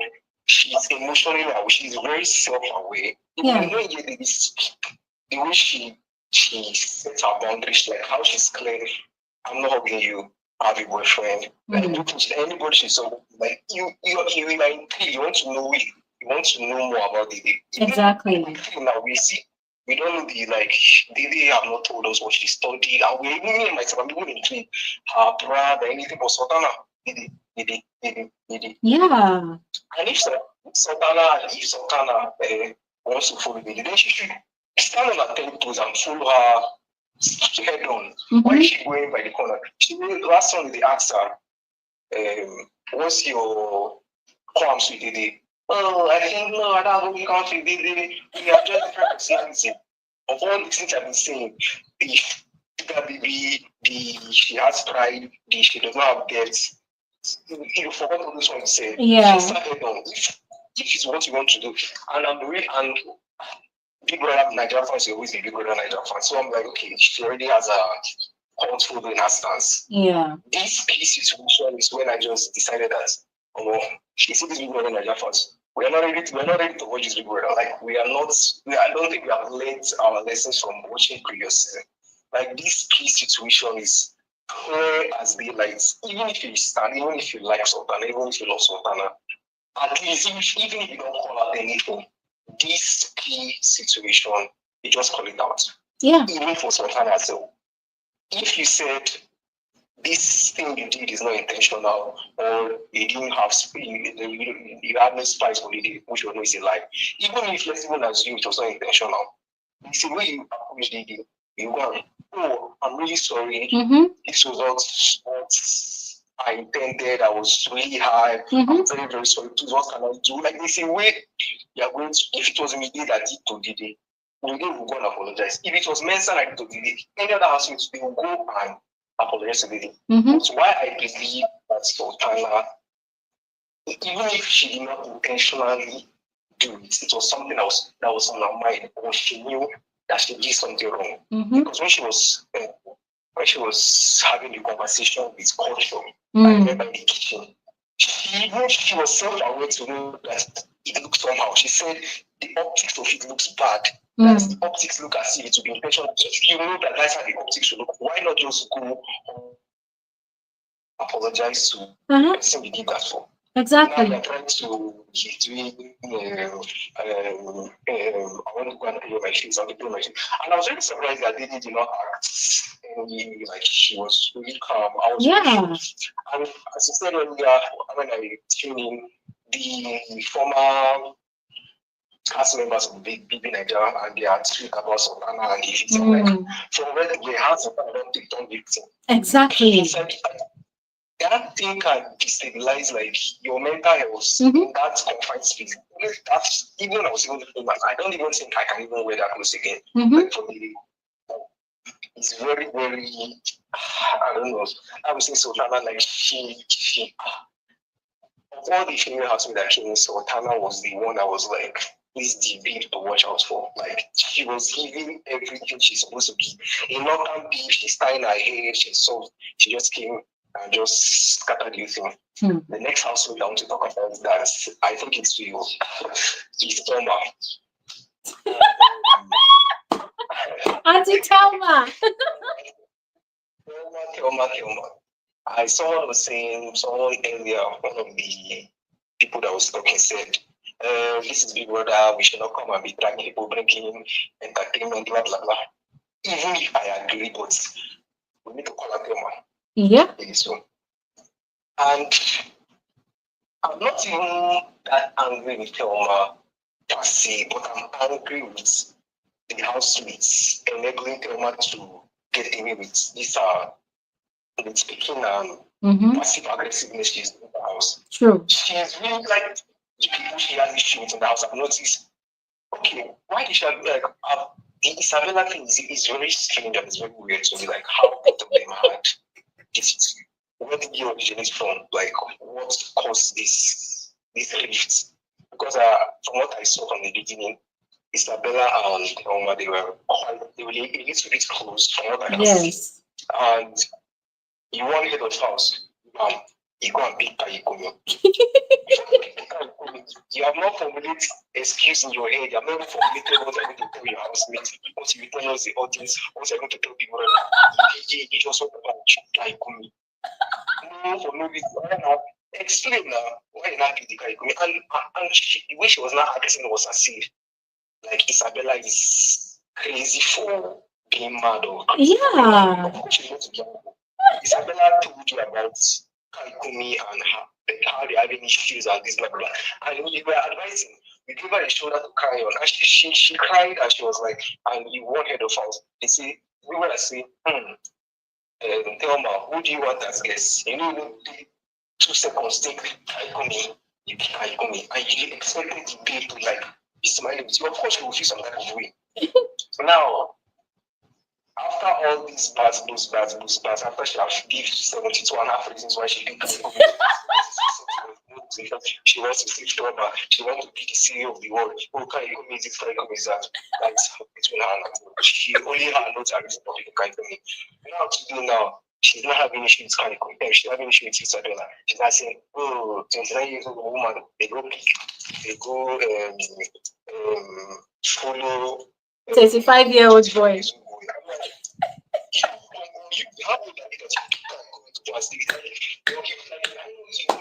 Listening to yourself when you speak.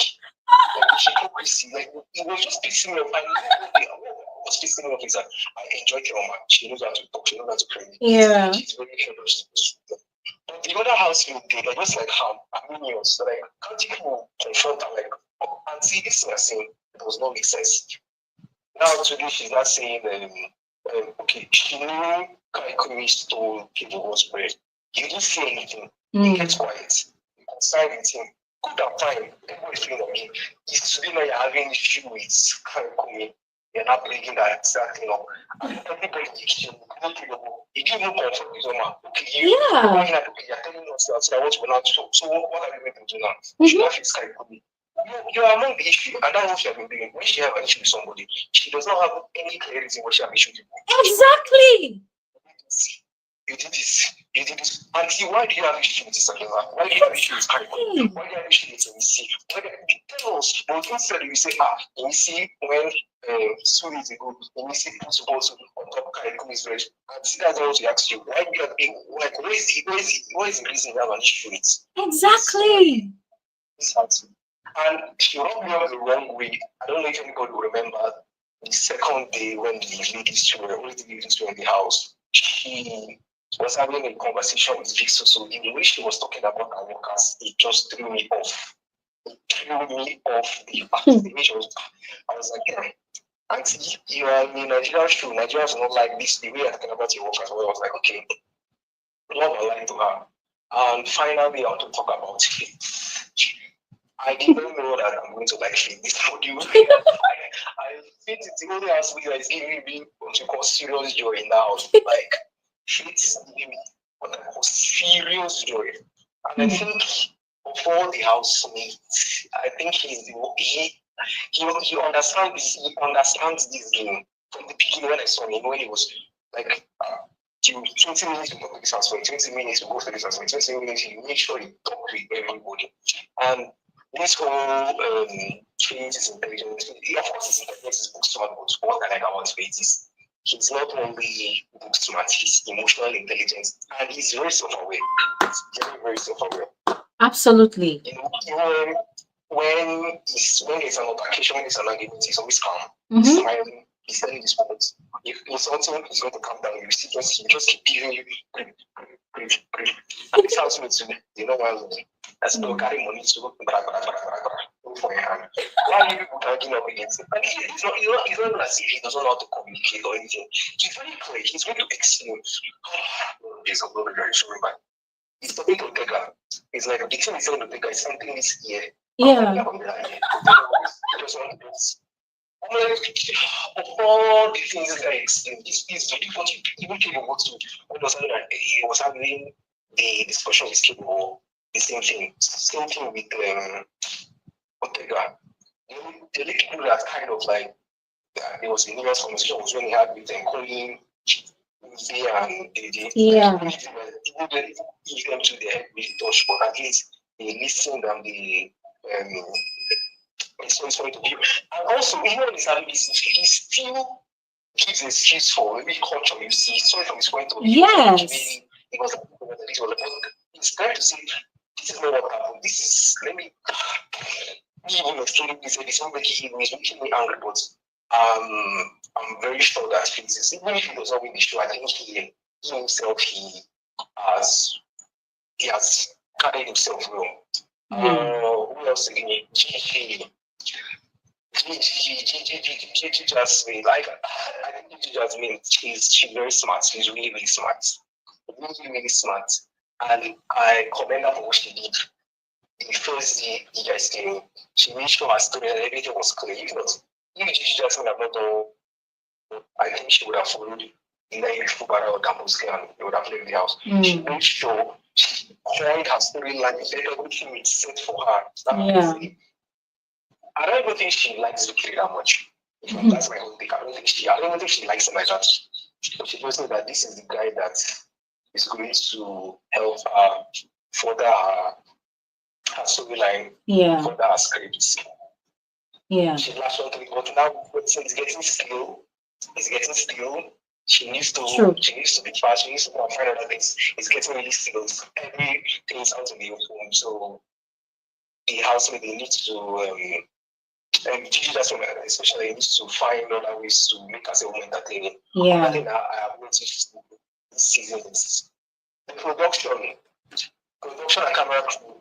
I don't know if this is how it has been before now, because I think this season is the first time I'm like watching Big Brother like 24/7 using my phone, because I don't really take it. And I noticed something. Anytime they're having any not even serious conversation, even they're having any interesting conversation, the camera will just pan to another like someone sleeping or somebody watching their leg. For real. And I'm like, okay, I try to rationalize that maybe each housemate have a specific amount of time they used to be on the boy. It was not saying sense because some kind of housemate, I'm not missing like Dinari. I'm not sure Dinari is in the house. They hardly put the camera on. Like, there'll be an argument, there'll be an altercation. You know, the background noise, but the camera is like up and down, up and down. And I think this Sunday, this election Sunday, I need to look at a serious question. I commend you to last week for not asking the hot question, because I understood why he did it. He wanted to make, he don't want to spoil anybody's storyline or anybody's game. But I think it's getting a little bit so this week he needs to scatter some Sultana okay. After Jasonjae is too competitive for his own good. He is too competitive for his own good. He's excessively too competitive. Like, he should roll it down the notch. Like, I like how he's competitive, but he wants to put his head into everything. The Sultana area is going to lose. The Dede area is going to lose. He's very competitive, and I think he wants to make sure that see this Dede, I'm going to make sure she is going to be my girlfriend. And unfortunately for him, I think it's a lost cause. And it's a lost cause. All right. All this house will just make me the way they just carrying. All right. All right. All right. Thank you so much, Neil. Thank you so much. That was very apt from you, and I totally agree with everything you've posited. Thank you so much. Thank you so much. I wish there was enough time, but yeah, there are a lot of people that wants to speak. Thank you so much. Okay. All right. That was a great one. Okay, guys, and before we move on to the next speaker, I want to give a massive shout out to Baby for sending in a donation, and also to Erica, both of you, thank you so much. I really appreciate your generosity. God bless you so much. Thank you. All right, let's speak with Aiden Gaff. Hi. Hi, Glory. Hi, Aiden. How are you? Fine, how are you? Good. You're welcome. Yeah, to begin with, on Sultana's issue, I think she did it intentionally, and she knew, because even before they came to the arenas games that they are having right now, they asked her, "Did you pee on the person's box?" She did not say yes. She did not say no. She shrank. That means she knows what she did, and the target. I think the way she did it, she did not get the response she wanted. Yes. Yeah. She wanted, I think, Dede to flirt up in frames, what, and all her clique to come out and they say, "You see this one, he makes herself so classy and all that," but it did not work. I like what Dede did, because sometimes in society there are people who are like that. You read into their mind, and what you do is to just keep quiet and let the thing, Mm. let it go the way it is. Because the way what she did really, to me, I see it is the best thing to do, because there is Jasonjae in the picture who went Yes. to her and they stole a kiss. Jasonjae is Mm. running to Dede to to confess love, showing that he likes the girl in this house, Mm. and they're saying that they want to explore something outside of the house.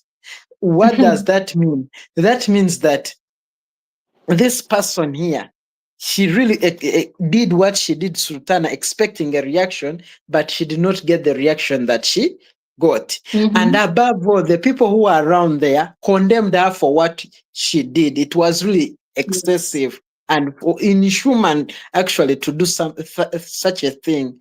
I really like Dede what she did. If Dede had really come out and shouted, people, the way she has been taking herself with her demeanor, that power thing, girl, and it really got so much to Sultana, and they're like, this lady, however much I provoked her and did this nasty thing, to her, she has remained her cool, and she has remained in her circles. Because even I'm seeing right now, every time she tries to confront Dede, Dede just asks her, didn't you pee? And she shrinks Mhm. and she's like, and she comes down and she runs away. When she goes back, she starts laughing about it and whatever. And it's what even caused her rift, the change of their rumor circle that they had. It split into Mhm. two because of her action that she did. Yes. So I'm thinking that most of the times, in order you let some of the things to go, you let a person who, I'm sorry to use this word, you let a person to go with her stupidity, thinking that it's going to get onto you. You just let her be, and she becomes a fan of it, and she let the moral, like now the viewers, we are judging and we are seeing through all her, all through all what she is. She pretends to be a so girl, so good in Yeah. writing and all that. Boy, that is not really, that is stupidity of the highest order. That one is Sultana. Let me just leave it there. Mm. Back to Faith. I am thinking Yes. Faith is really, to me, is really playing a nice game.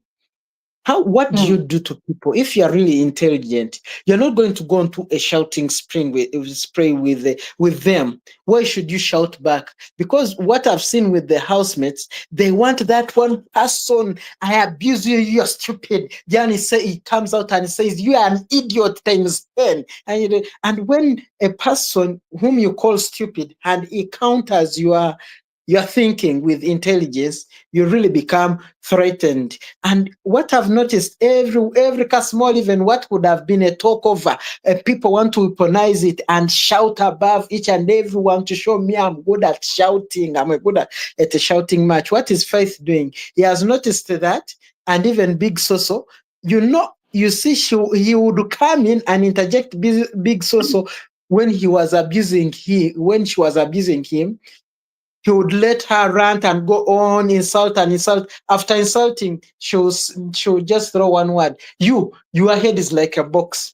And you just keep quiet. And you see a person, what? Your head is like a fork, a spoon. After all that, yours is he keeps quiet. Yours is a plate. She runs mad. That is the way to deal with such a kind of people, because they want highlights. Yes. You give them back to them their taste of medicine, as simple as that. Mhm. But you dish it in a way that it really bite. You look for that really one word that you'll use, and it will really hammer them down, and it will really provoke them to an extent that they cannot Mhm. bear it, and they begin seeing themselves that they're also being bullied, that you're insensitive. What will have done in that way? What he did was, okay, I bought my cigarettes, you took them. Now, to smoke the cigarettes, you need the lighter. Hide away the lighter. Actually, if I was Faith, even I would have not told them about the lighter. I'll just have picked the lighter, put it in my pocket, and say, it is okay. You can smoke your cigarette, or I give up. I sit down. Even I ask, I tell you guys, get me a cup of a bottle of water, and I sit down. I take my water. Even I join you in the table. You shout, I'm sipping my water. At the end of the day, you'll be saying, "Hey, you guys, wait, where's the cigarette? Big brother, oh, you did not give us a light. Oh, we need to take our cigarette." And I just keep quiet. I hide it totally. And I see you. And now, after you have come down, I see what I need. I will come and say, "Hey, you need this. You need to smoke. Give me this. I'll give you the light and you smoke. If not, okay, let's see. You have your cigarettes. Stay with them. I'll also be with my lighter because you cannot smoke inside the house." That was really good of him.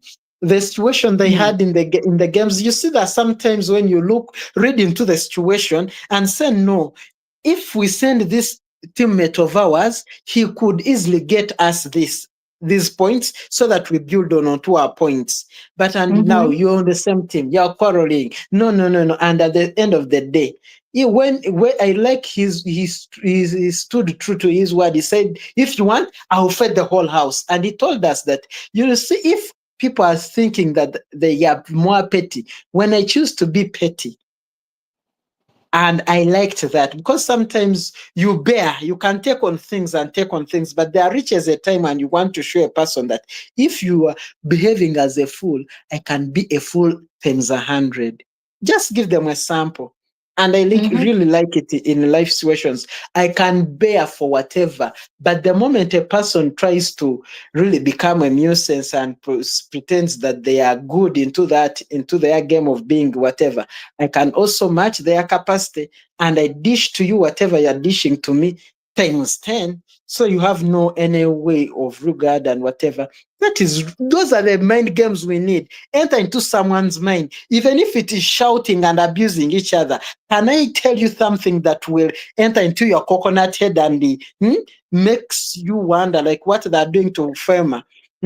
Like what Imisi did to her. She wanted to shout. You want to shout? Let's shout. You rise onto your top of the voice. I also open my mouth very wide and I swallow you. And I'm like, yes, that's good to go. I think she needs someone to match her energy and trash her nonsense down, because now she was saying that she's boring. Now she wants to show that she can quarrel with everyone, beat a man, beat a girl in that house.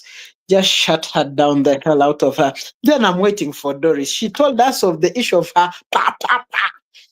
I waited to see the shouting match with Sultana, whom they're saying that they were friends and whatever. Let her come and show us her pa pa pa, and we get it. And I think also you had an argument with the Enoch. He was really trying to defend something that himself he was saying it that it is okay, but he doesn't want to speak the truth about. There is that thing that you know the truth, but you want to fold it the other way around to sound that no, it should have been like this. Yet indeed, it is something clear. That when I have no time to waste with him, you dealt with him very well, and calmly. He had to. By the time he ended, he was done. I think also Faith clocked Imisi's game, and also I think Faith and Imis understood that Faith had clocked her game. Now she toned down to Dede with that and all that, and I think she's just strategizing. That's why Imis, she went into Kebabo's head now. He's trying to get into Kebabo's head, try to do things, and Kebabo is sometimes flaring out and falling into her traps. Now I'm seeing she's moving on closer to Kola to also do something with her. And I think really, to me, what they're really doing, Faith is doing a good work. You want to be shabby? I'll try to be shabby, but in an intelligent way, so that also you do not cloak that, hey, I can also flare up. Sometimes I cannot flare up to your tune that you want me to flare up, but I do something that will trigger you the more and everything. But that guy has really been targeted. There has been a target of being bullied in that house, and I think he has really matched his people, and they're seeing when it comes to the games and the tasks and the wager, he's really intelligent and he's really not shying away. That's what I like. If you know you're intelligent, bring it to us. Show it. Why should you sit there and be timid of showing what you want to show, like Imisi? She knows what she's doing, but sometimes I think she feels like being timid. How will people see me? Da, da, da, da, da, da. But I like that for Faith. Come out and show your game. Show it to everyone. If they're trying to underlook you, show them you're intelligent and you use your intelligence to play the game. I'll not All look for right. trouble, but when you bring trouble to me, bam. Thank you, Glory. All right. Thank you so much, Aiden. Thank you so much. Very apt analysis from you. Thank you so much. All right. Let's speak with Jace. Jace, are you there? Hello, Glory. Hello, Jace. Can you Hello. project? Be a bit louder. Can't hear you. Can you hear me now? Yes, you're welcome. How are you? Thank you. Thank you. Hello?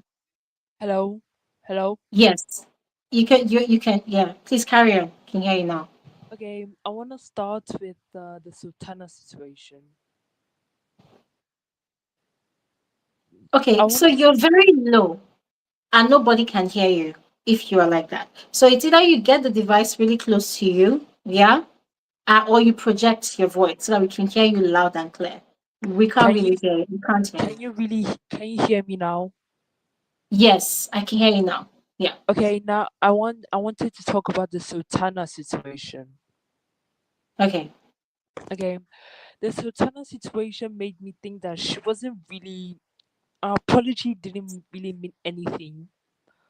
Cause after she talked with Culture, she started laughing and made me really wonder what if she was even apologetic. Mm-hmm. It didn't seem that she was really apologetic to Dede. She probably did on purpose. Mm-hmm. It really didn't evolve me the wrong way. Yeah. And Culture too was very him laughing at the situation was very suspicious. Yeah.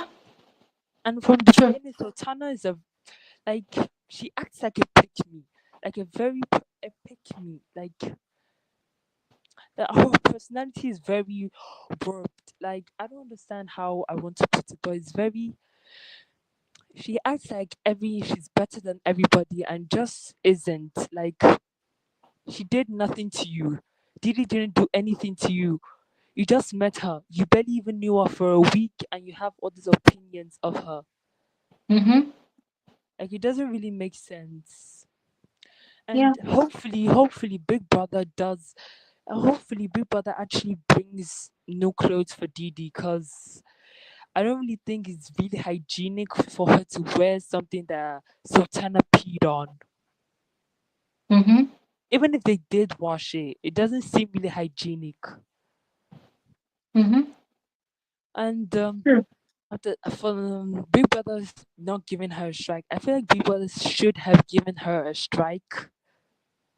Because, I mean, no matter the fact that she was drunk, she still peed on someone's property. It Mm. was Zizi's property and she still peed on it. So I think the punishment was not really, it didn't make sense. Like a Mm. strike could have been good enough. And I also wanted to talk about Faith.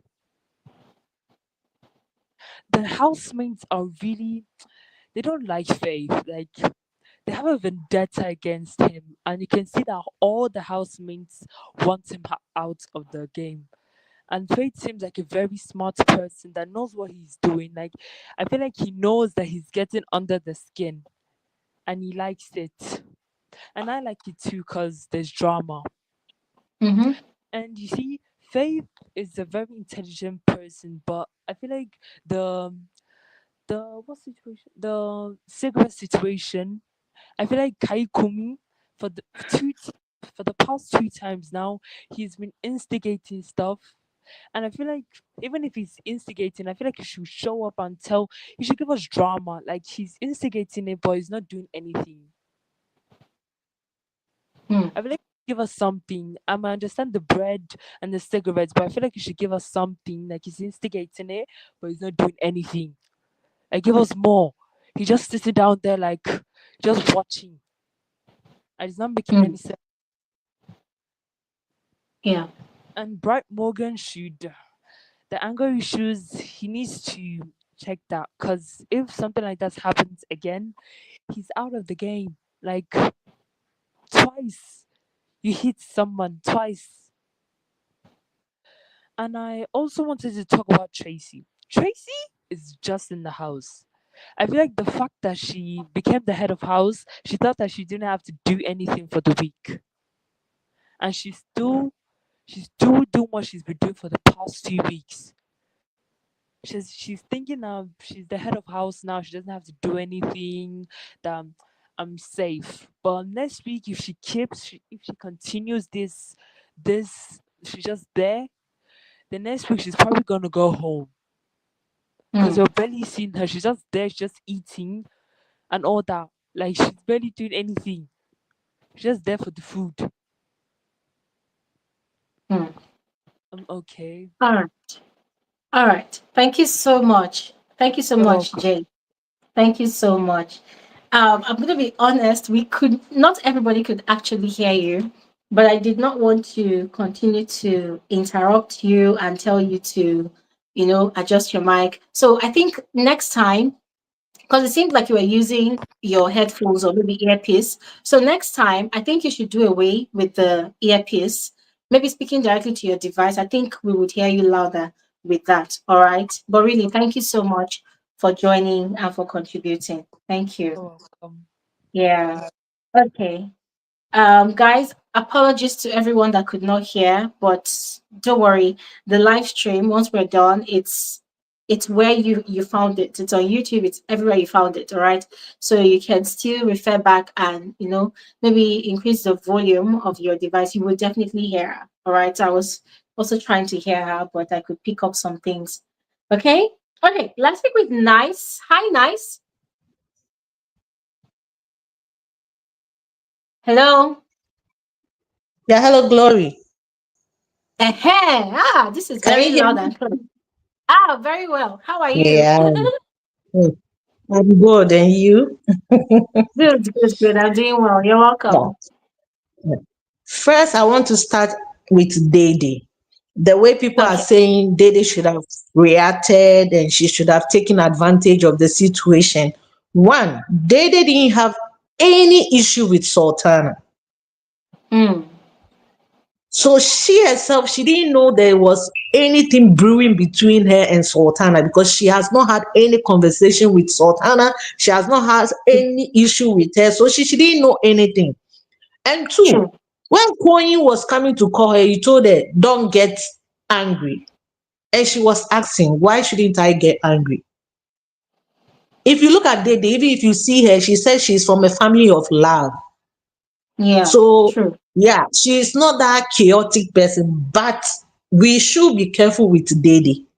People like that, when they keep quiet, it will get to a point, the day she will explode, we might not be able to handle it. True. So, and secondly, seeing someone pee in your box, one, you'll be shocked. You'll be Mm-hmm. like, how? From where to where? How come? Because Sultana is from the north. Am I Mm-hmm. right? She's from the north, Yeah, right? true. And the north is full of Muslims. So she should know. In Islam, when somebody pees on your clothes, you can't use that cloth to pray. Oh, But when somebody poop on your clothes, you can use that cloth to pray. So you see the difference? Pee wow. is something that is evil.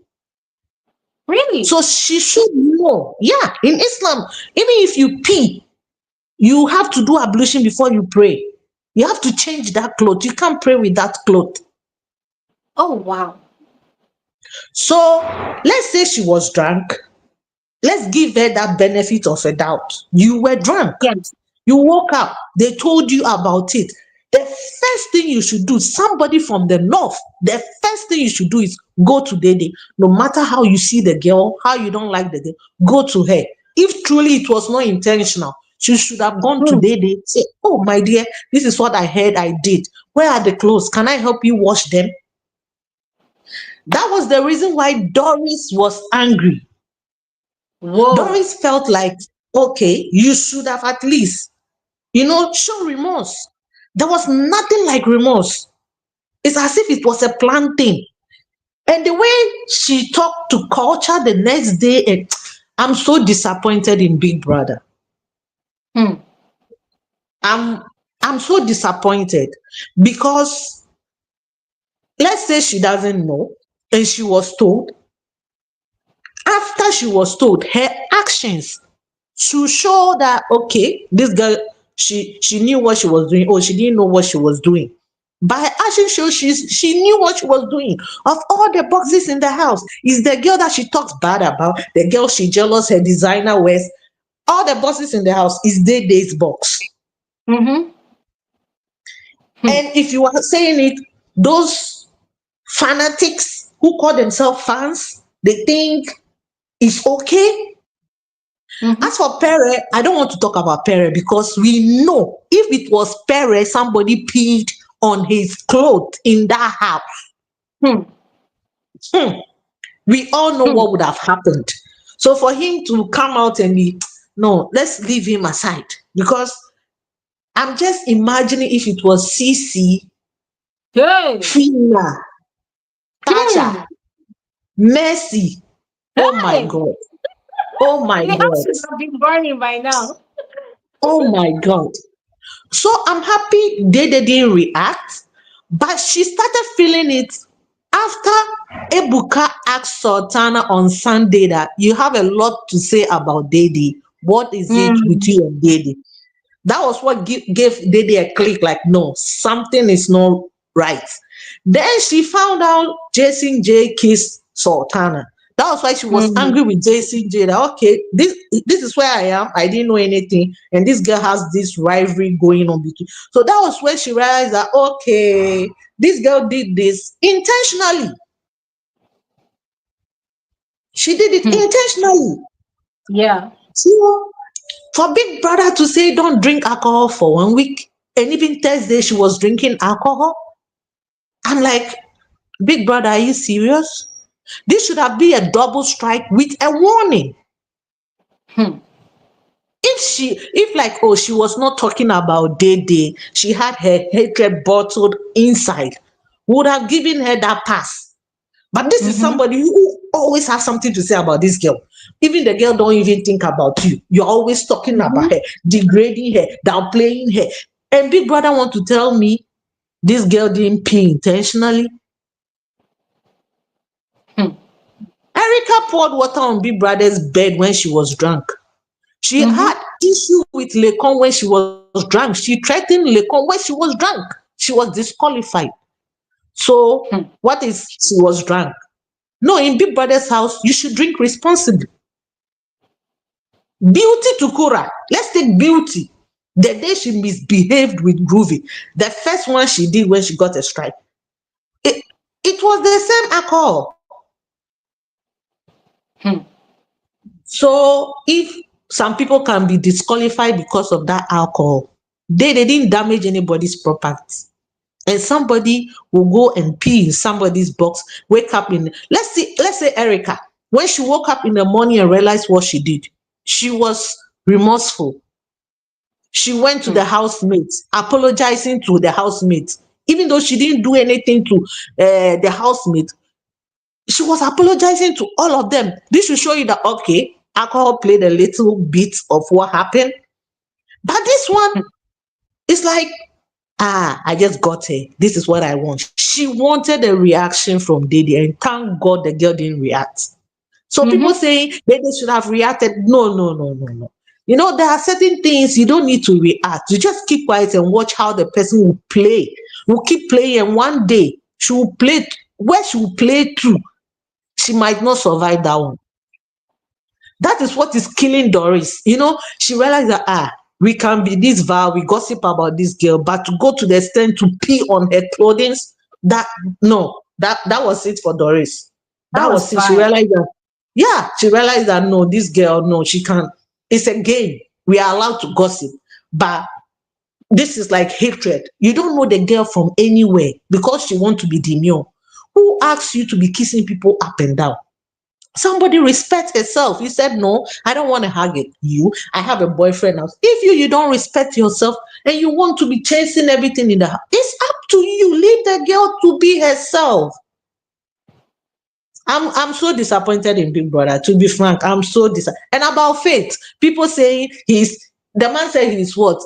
Intelligent bully or what? What was the man saying? I don't even remember. See, you see the game Faith is playing. If Faith wins Big Brother Naija season 10, she will be the second deserving winner in the history of Big Brother. Because he's not trying to be pity. No, no, no, no. The guy is there. The first week he was nice to everybody and he realized no, they were disrespecting him. And he said it. He said, I can be petty. The guy is smart. He knows how to play with your brain. So if you think you want to be okay because I'm small, so you want to look down on me, I'll fight you with my brain. It's simple. You think you have your mouth, I have my brain. So why are people saying he's a bully? I don't understand. Where is the bully coming from? How is Faith a bully? Is somebody just sitting down there and Faith will just go and be like, okay, this and this and no, they look for his troubles and he retaliates. That's my problem with some people. Somebody looks for somebody's trouble, the person reacts. He said, no, that was too vile. You shouldn't have reacted that way. You slap me, I break your head. You took me now, I shot you gun. You were trying to kill me with a knife, and I finished you with a gun. Is it not self-defense? Or that's not self-defense? So I don't understand how is he being a bully. I was really angry with that man, the way he was talking. And you could see he supports Sultana's bullshit. He was still trying to find way to put Sultana. In the beginning, I liked Sultana, but now, oh no, no, no, no. People like that, they can't be close to me. If I'm in that house, I am a very calm person. I can be nice, but if I was Dede and that thing happened to me, the both of us will be disqualified. We will be disqualified. Yeah. All right. Thank you. Thank you Thank so you very much. much, Glory. Thank you so Thank much for you. your contribution. Thank you so Yeah. much. You're All right. welcome, Glory. Yeah. Guys, apologies. I'm trying to rush us so that those that want to speak will speak and we can round up because we've been here for a while. Okay, let's speak with Fortune. Hi, sis. You and I will fight today. What did I do? You and me will fight because honestly, I'm with Qatar on this. I'm so sorry. We are divided when it comes to faith. I want to listen and agree with a lot of what you say, but faith is winning in and outside the house clearly because I just don't understand how you guys don't see that faith is triggering the people. How is it triggering people? No, Glory. Faith is triggering them. It's so subtle, but it's there. And it's good for his game, but he needs to be accountable for some of the fights that have included him in it, where he is now look like he's being bullied. Okay, can you We point have it out? Let's start fighting. Can you point out? Point out. Let me ask like a lecturer. List all the ways he has been triggering people. Do you know what happens when somebody comes in your face and you are as big as Gigi Jasmine is, and Faith is small? In a fight, Faith will come straight to you. If it's a bigger person, it's goading. If it's a smaller person, what do you call that? But Fortune, that's what we're talking about. Actions and reactions. You know, you throw the first jab, you get your retaliation. Gigi Jasmine, you see, let me tell you something, yeah. If someone like Gigi Jasmine and Faith are caught up in a fight, yeah, people will not look at Gigi's size. What they will look at is that she's a crybaby. And then what they will also look at Faith for and blame him on is the fact that he articulates his thoughts and is very assertive and he stands his ground. He never backs down from a fight. But what people will not see, which is the very obvious, is that Gigi is manipulative and she uses emotional blackmail. She weaponizes it a lot. That's what she's been doing with Victory. And that's what she's been doing with other housemates. She tried doing the same thing with Dede on Sunday, and Dede caught her in the act and called her out. And she realized that, oh, can't mess with this girl. So if you say Faith going to her face is more like goading, the question you should ask is, what triggered that? She triggered Faith first. And that's what we are saying is, you cannot do something and then dictate how I should react. I will react however way I want to react. Then I will bear the repercussions later. 100%. Have you seen the pattern though of Faith goading? It's not even goading. We need another word for what he does all the time. He literally gets in your face. Arguments are normal. People are going to disagree all the time. But how you now bring yourself to the fight is where Faith is getting ahead in this house, because he has a way of just rocking up to you like he did with Bright, not outside, when they were inside now, after they were shoving. He has a way of coming to you in a way that is almost like you want to almost say, what are you going to do? Because you know there's nothing he can do. I don't know. It's there. And I love Faith because I love how he has managed to manipulate everybody like this, because I honestly can see it. I told you last time and you said, no, Fortune, they started it. I don't know how to even articulate it because I don't have his level of clever. But the fact that I can't even do it is how good he is at doing this, at making it look like in all of them, Glory, Faith can walk away from a couple of these fights. Even he said it, but he refuses to do it. The question is why? The question is, why should he? But Fortune, look at it this way, yeah? Look at it this way. Why should he walk away? Let me tell you something. Let me tell you something you probably haven't noticed, yeah? One person in that house that has been poking Faith for the longest time and nobody is seeing it is Ortega. Do you know what Ortega does? Faith enjoys intellectual conversations. He does not like gossips. And that is why he stopped joining Sultana's gossip gang. The first night they started that gossip, when he was there, what was he doing? If they talk about this one, he'll say, no, I had a conversation with this person. This is how they are. And they'll be looking at him like he's goody two shoes. So they tried to stop including him and he removed himself. Other times, when the likes of Culture, Rude Boy, when they bring gossip, because what Culture does in the house is he plants seeds of discords. He will take what this one told you and tell you, he will twist the narrative. You will now go and fight this one. That is what he does. He does the same thing Sultana does. So Faith has been removing himself from those situations. Now, what Ortega in person does is, Ortega, in fact, the whole house, but Ortega especially, they feel like the guy knows too much. You know why? Ortega told the whole house that he has studied so many books. He did this course. He did that course. He presented himself like the wisest person in the house that is more exposed than everybody.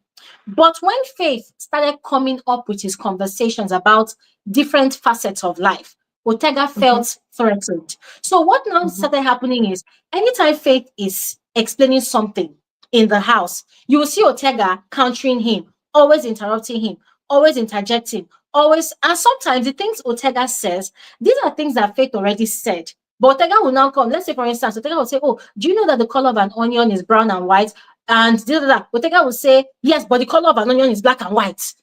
You understand? So he's always coming from an aggressive point of view, like he's trying to antagonize Faith. But Faith has not caught on to it, like he has not allowed himself to be triggered. Now, Ortega does that regularly. Sometimes when they're in a group and they are talking, Ortega is always shutting him up, like, see. He's always like blocking Faith from talking. And he did it again a lot of times today. So imagine now everybody in the house is doing the same thing to you, to the point that when you want to express yourself, they tell you shut up. They always tell Faith to shut up. And Telma too does it a lot. In fact, all of them, they do it. So the question is, why? Faith must be asking himself, why do you always do this? Do you want to fight with me? So he doesn't even ask himself. He asks them, but the way He told Big Brother that these people don't know that I can be petty. So since they want it, I'll give it to them. So what he does is the usual way they've been doing it from week one. When they come now, instead of him to be quiet, no, he takes up the challenge. So what I'm asking you is, why should he back down from the fight when they've been the one bringing the fight to him from day one? Why? But I know that, the reason why I just think Faith, as intelligent as this guy is, there are other ways of fighting these people, not really walking up straight to them in the way that he does, because he knows that, I mean, nobody should ever be beaten up, but there's a way you move to a person in their face that can provoke a person to say the nastiest of things, because on the outside, people usually don't take lightly to people that are smaller than them, approaching But them like that. think first. Fortunately, it doesn't matter how they provoked him. What matters is they provoked him. They triggered. And see, it's the same thing we're saying, right? See, you imagine you can. I cannot sit down here and look at you and say, you peasant, you disgusting peasant. I have provoked you. So you Mhm. get angry and you come to my face and say, "What did you say?" Well, I'm not a peasant. You can't dictate if I should also sit down, cross my leg, and say, "You too, you're a peasant." No, I will react how your trigger affects me. And that is what Faith is doing, whether he's playing a game or not. He's reacting, he's retaliating, and he has every right to. It doesn't make him the provocateur. The person that is provocating are the housemates that actually start it. And most of I the time, let me I tell you, agree. most of the time, he never ever starts the fight. It is the housemates that starts it.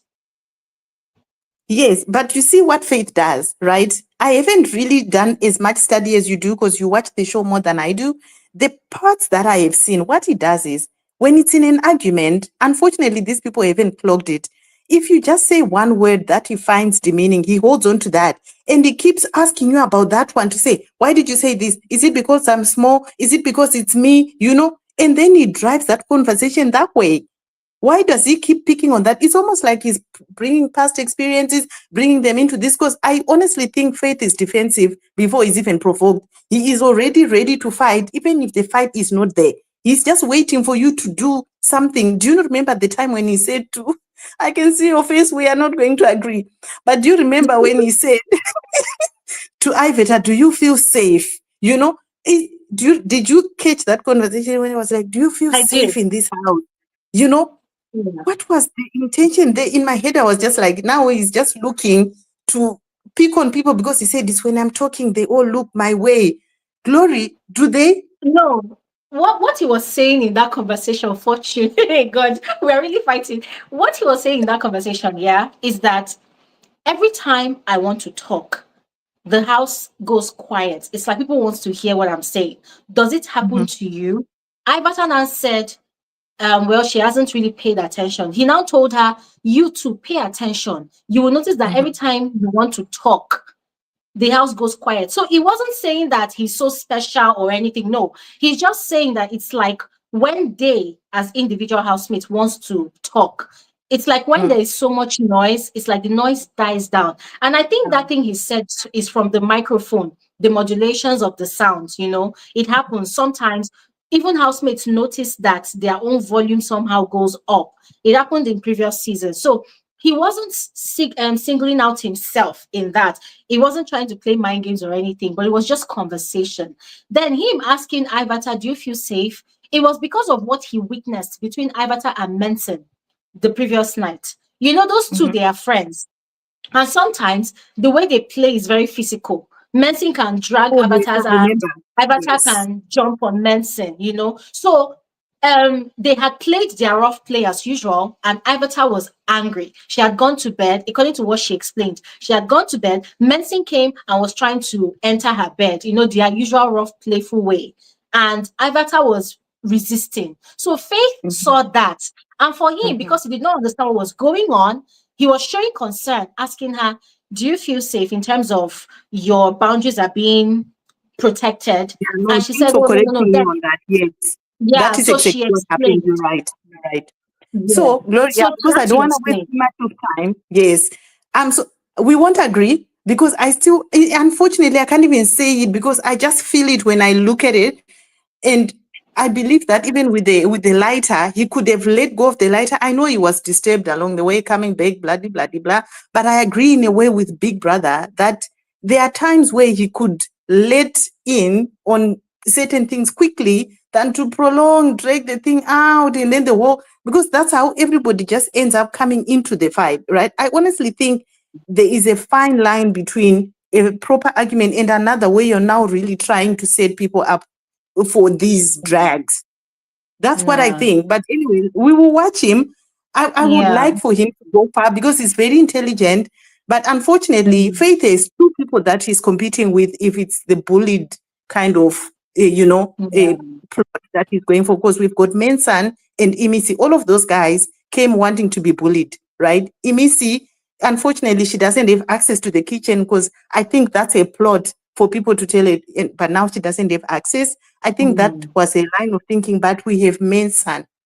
Mensan, I think Mensan wanted to be the taunting shepherd, calling everyone, making noise. Mm. And based on that, people would then be triggered and start picking on him. I think Mensan really knows that if people are bullying you, outside will react. Because even after Biggie handed over the verdict of the bullying and the bullied, Manson was so upset that his wasn't mentioned. He said, no, but Biggie never talked about mine. Me, that's been bullied Mm. twice. I can tell that Manson came prepared. And I think that's his line of wanting to feather himself in the game. So it's going to be those Mm. three and see who is going to feather their game the most. Of course, Faith is an added advantage because this guy is super intelligent. And I think he will probably even switch his game up in the next 2 or 3 weeks because he is Mhm. that him. You can tell he's got different strategies that he can bring on. But yeah, we will Yeah. see how that goes. I just want to be We'll on the see. same page. And what I would want is for people to just accept that in as much as people are doing the most on Faith, he has a hand, even if it's 1%. I want to hear people having that balanced view. I think that's just where I'm coming from. Hence, until week 10, is it 10 or 9? You and me, I don't know. But yeah, No, that's all I want. but fortunately, yeah, I know that we both agree on a lot of things, but this one we will not agree. And the reason is this, yeah. I have found myself in Faith's situation multiple Okay. number of times, especially when I was growing up. I had a very strict dad. My dad was so strict that he was a strong believer of because I am younger than my brothers. Two of my brothers were older than me. So my dad believed that even if they ask me to go out of my way to take on their own chores, aside my own house chores, I must do it because they are older than me. I mean, when I was young, I was quite like stubborn. Like for me, I hate cheating. Justice must reign. That was me. So I used to fight with my two older brothers a lot, and they used to beat me up. Like the way we fight, especially the one that is my immediate elder brother. We will fight. He will beat me. He will hit my head on the wall. Like our own sibling rivalry was crazy. And the reason me and my brother used to fight a lot was because my dad never took my side. Every time my dad would return from work and he would hear that, oh, we fought today, he would tell me to go and kneel down, hands up, and close my eyes. And then he'll give me more punishment. He'll flog me. And me, I used to ask my parents, why do you hate me so much? What did I do? And my dad would even flog me more for even asking questions. So for them, their own is, I am younger, my brothers are older, I should not fight with my elders. And for me, I did not agree. Even till growing up now, we are cool now. But I never agreed because for me, why would they tell me to go and wash plates when I have already swept the house and washed the clothes and done my own share of the house chores? Why can't they wash their own plates? Do you understand? So for me, it was marginalization. People are cheating me in this house, even though I'm younger, but why are they not doing their own chores? So when I look at Faith's situation in the house, I can totally relate because what you are saying right now, Fortune, is it's like you are asking, okay, you're saying why does he, go ahead, what he's doing, going to the face of those people he's provoking. The question is, why must he be the bigger person? Why?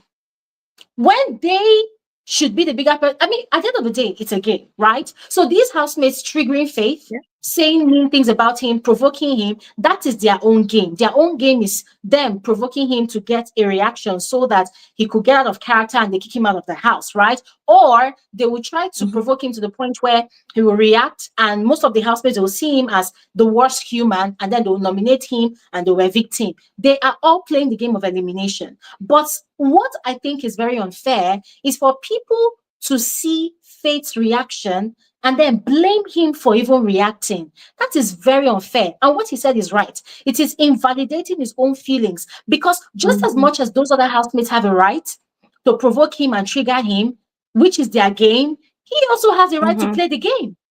If people say he should not react the way he's reacting, then you are saying he has no right to play the game, which is unfair. So you cannot marginalize one housemate just because you feel his reaction is bigger than the offense. No, no reaction can be completely bigger than the offense because you cannot dictate how that trigger, how that provocation will affect the recipient of that action. So I think it's very unfair if we say, oh, Faith also has a hand. No, he does not have a hand. He's on his own. They come, they trigger, he reacts, he retaliates. But the thing is, his retaliation is always coming out slow and hot. Sometimes very, very spicy. And sometimes people will think he's instigating. He's not. He's retaliating. And that is the game. You cannot dish out the energy you cannot receive. And that's it. So I feel like if anybody is going to question Faith's retaliation tactics, the first question they should ask themselves is, why should Faith be the bigger person? Why must it be Faith that backs down from the fight when the fight was brought to him by these people? If I'm here by myself just chilling and you come and pour me sand and you tell me do your worst, Omo, I will stone you. And that's my retaliation for you. Except I choose now to be the bigger person. But then in Big Brother's house, sometimes every provocation is an opportunity for the recipient of that provocation to act out their own strategy. And that is what Faith is doing. Am I mad at it? I'm not. Because these housemates are actually presenting opportunities to him. So what he's doing is he's leveraging on those opportunities to play out his strategy. And he's lucky because it's working for him. No, it's working to the extent that now they even say, no, don't start before Faith comes because they know that he will give it and he will get more airplay. I understand completely, but I don't know. I'll be watching this boy. I want him to go far. I will be watching him because I just think that they've just, the gap is there and unfortunately they've allowed him to get away with it. Glory, can I just 2 minutes to speak about Sultana? I'll be very quick. Yes. I have a friend that phoned me about this Sultana because she's also watching, but she's back in SA. But she's the same religion with her. And she was telling me that what Sultana did is so demeaning that in their religion, it is literally in boarding school, when they wanted to show somebody that I have power over you, they used to do this. Pee on your clothes. And she said it's so significant in them. It's a power play. And if washes these clothes or whoever does, each time they wear it, Sultana is winning every time Dede wears those clothes because in her head, after all, there was my piece on your clothes, you know? So I think there is a deeper meaning for her to this, and it may be have been done in a drunken state, but we've all established as adults that even if you do something when you're drunk, it's just the inhibitor that's been removed by the alcohol. The intent was there, hidden, but now that, you know, you don't have the filter anymore, you act out anyhow. Because when you are drunk, you are not peeing in the mealie meal, you are not peeing in the chicken, you are peeing on something that you have in your mind, whether it was a plan of some sort, but it presented itself in the sense that you saw the box and the clothes. So alcohol or not, the intention must have been there to do something damaging. So I don't think the punishment itself is enough. But I guess at the end of the day, in doing the most 10 over 10, maybe she thought that was how she wanted to play a game. But it's weird. It's actually weird because it can bother being spiritual for other people. So yeah. True. I totally agree on that. I totally agree. Thank you so much, Fortune. Thank you so Thank much. you. It's so exciting us disagreeing. I knew this was coming because I tried to take your side, but in my heart, but let me give this boy a benefit of doubt. Let's see. Thank you, Glory. Thank you so much, sis. Thank you so much. All right, Thanks. guys. Yeah, I think this is where we're going to end today's live. I see some of you people are so restless. I see some of you in the comment section. Glory, the house is burning. Oh, what are you doing here? What do you want me to do? Because the house is burning, do you want me to end the live stream like just abruptly and so yeah, guys, let's go. No, we're having a conversation here, all right? Aside the house burning, there are other things that we're actually talking about. And here's the fact. However way the house is burning, it's burning based on conversations that have already been had in the house. It is just the people that are reacting on those conversations. So it's not like there's anything new. All right. But yeah, I'm going to definitely watch what is happening. I have my own way of catching up. So don't be scared. For those of you that feel like you've missed a lot, I will catch up and I will put out videos about it. All right. But the videos will not come out today, to come out like tomorrow morning, afternoon. Okay. Because of course there's going to be the party tonight. So we have to also catch up with the party and bring the juicy gist. And of course, see, yeah, there's a lot of stories to do from morning till afternoon. These housemates were just causing chaos in the house, left, right, and center. So I will still do a video about that one to properly analyze what went wrong. And also Thelma's role in that whole situation, because Thelma literally exempted herself from all of those plannings they did to steal people's stuff. So we're going to talk about all of those things, all right? So don't be scared that you missed anything. I will definitely bring you up to speed, okay?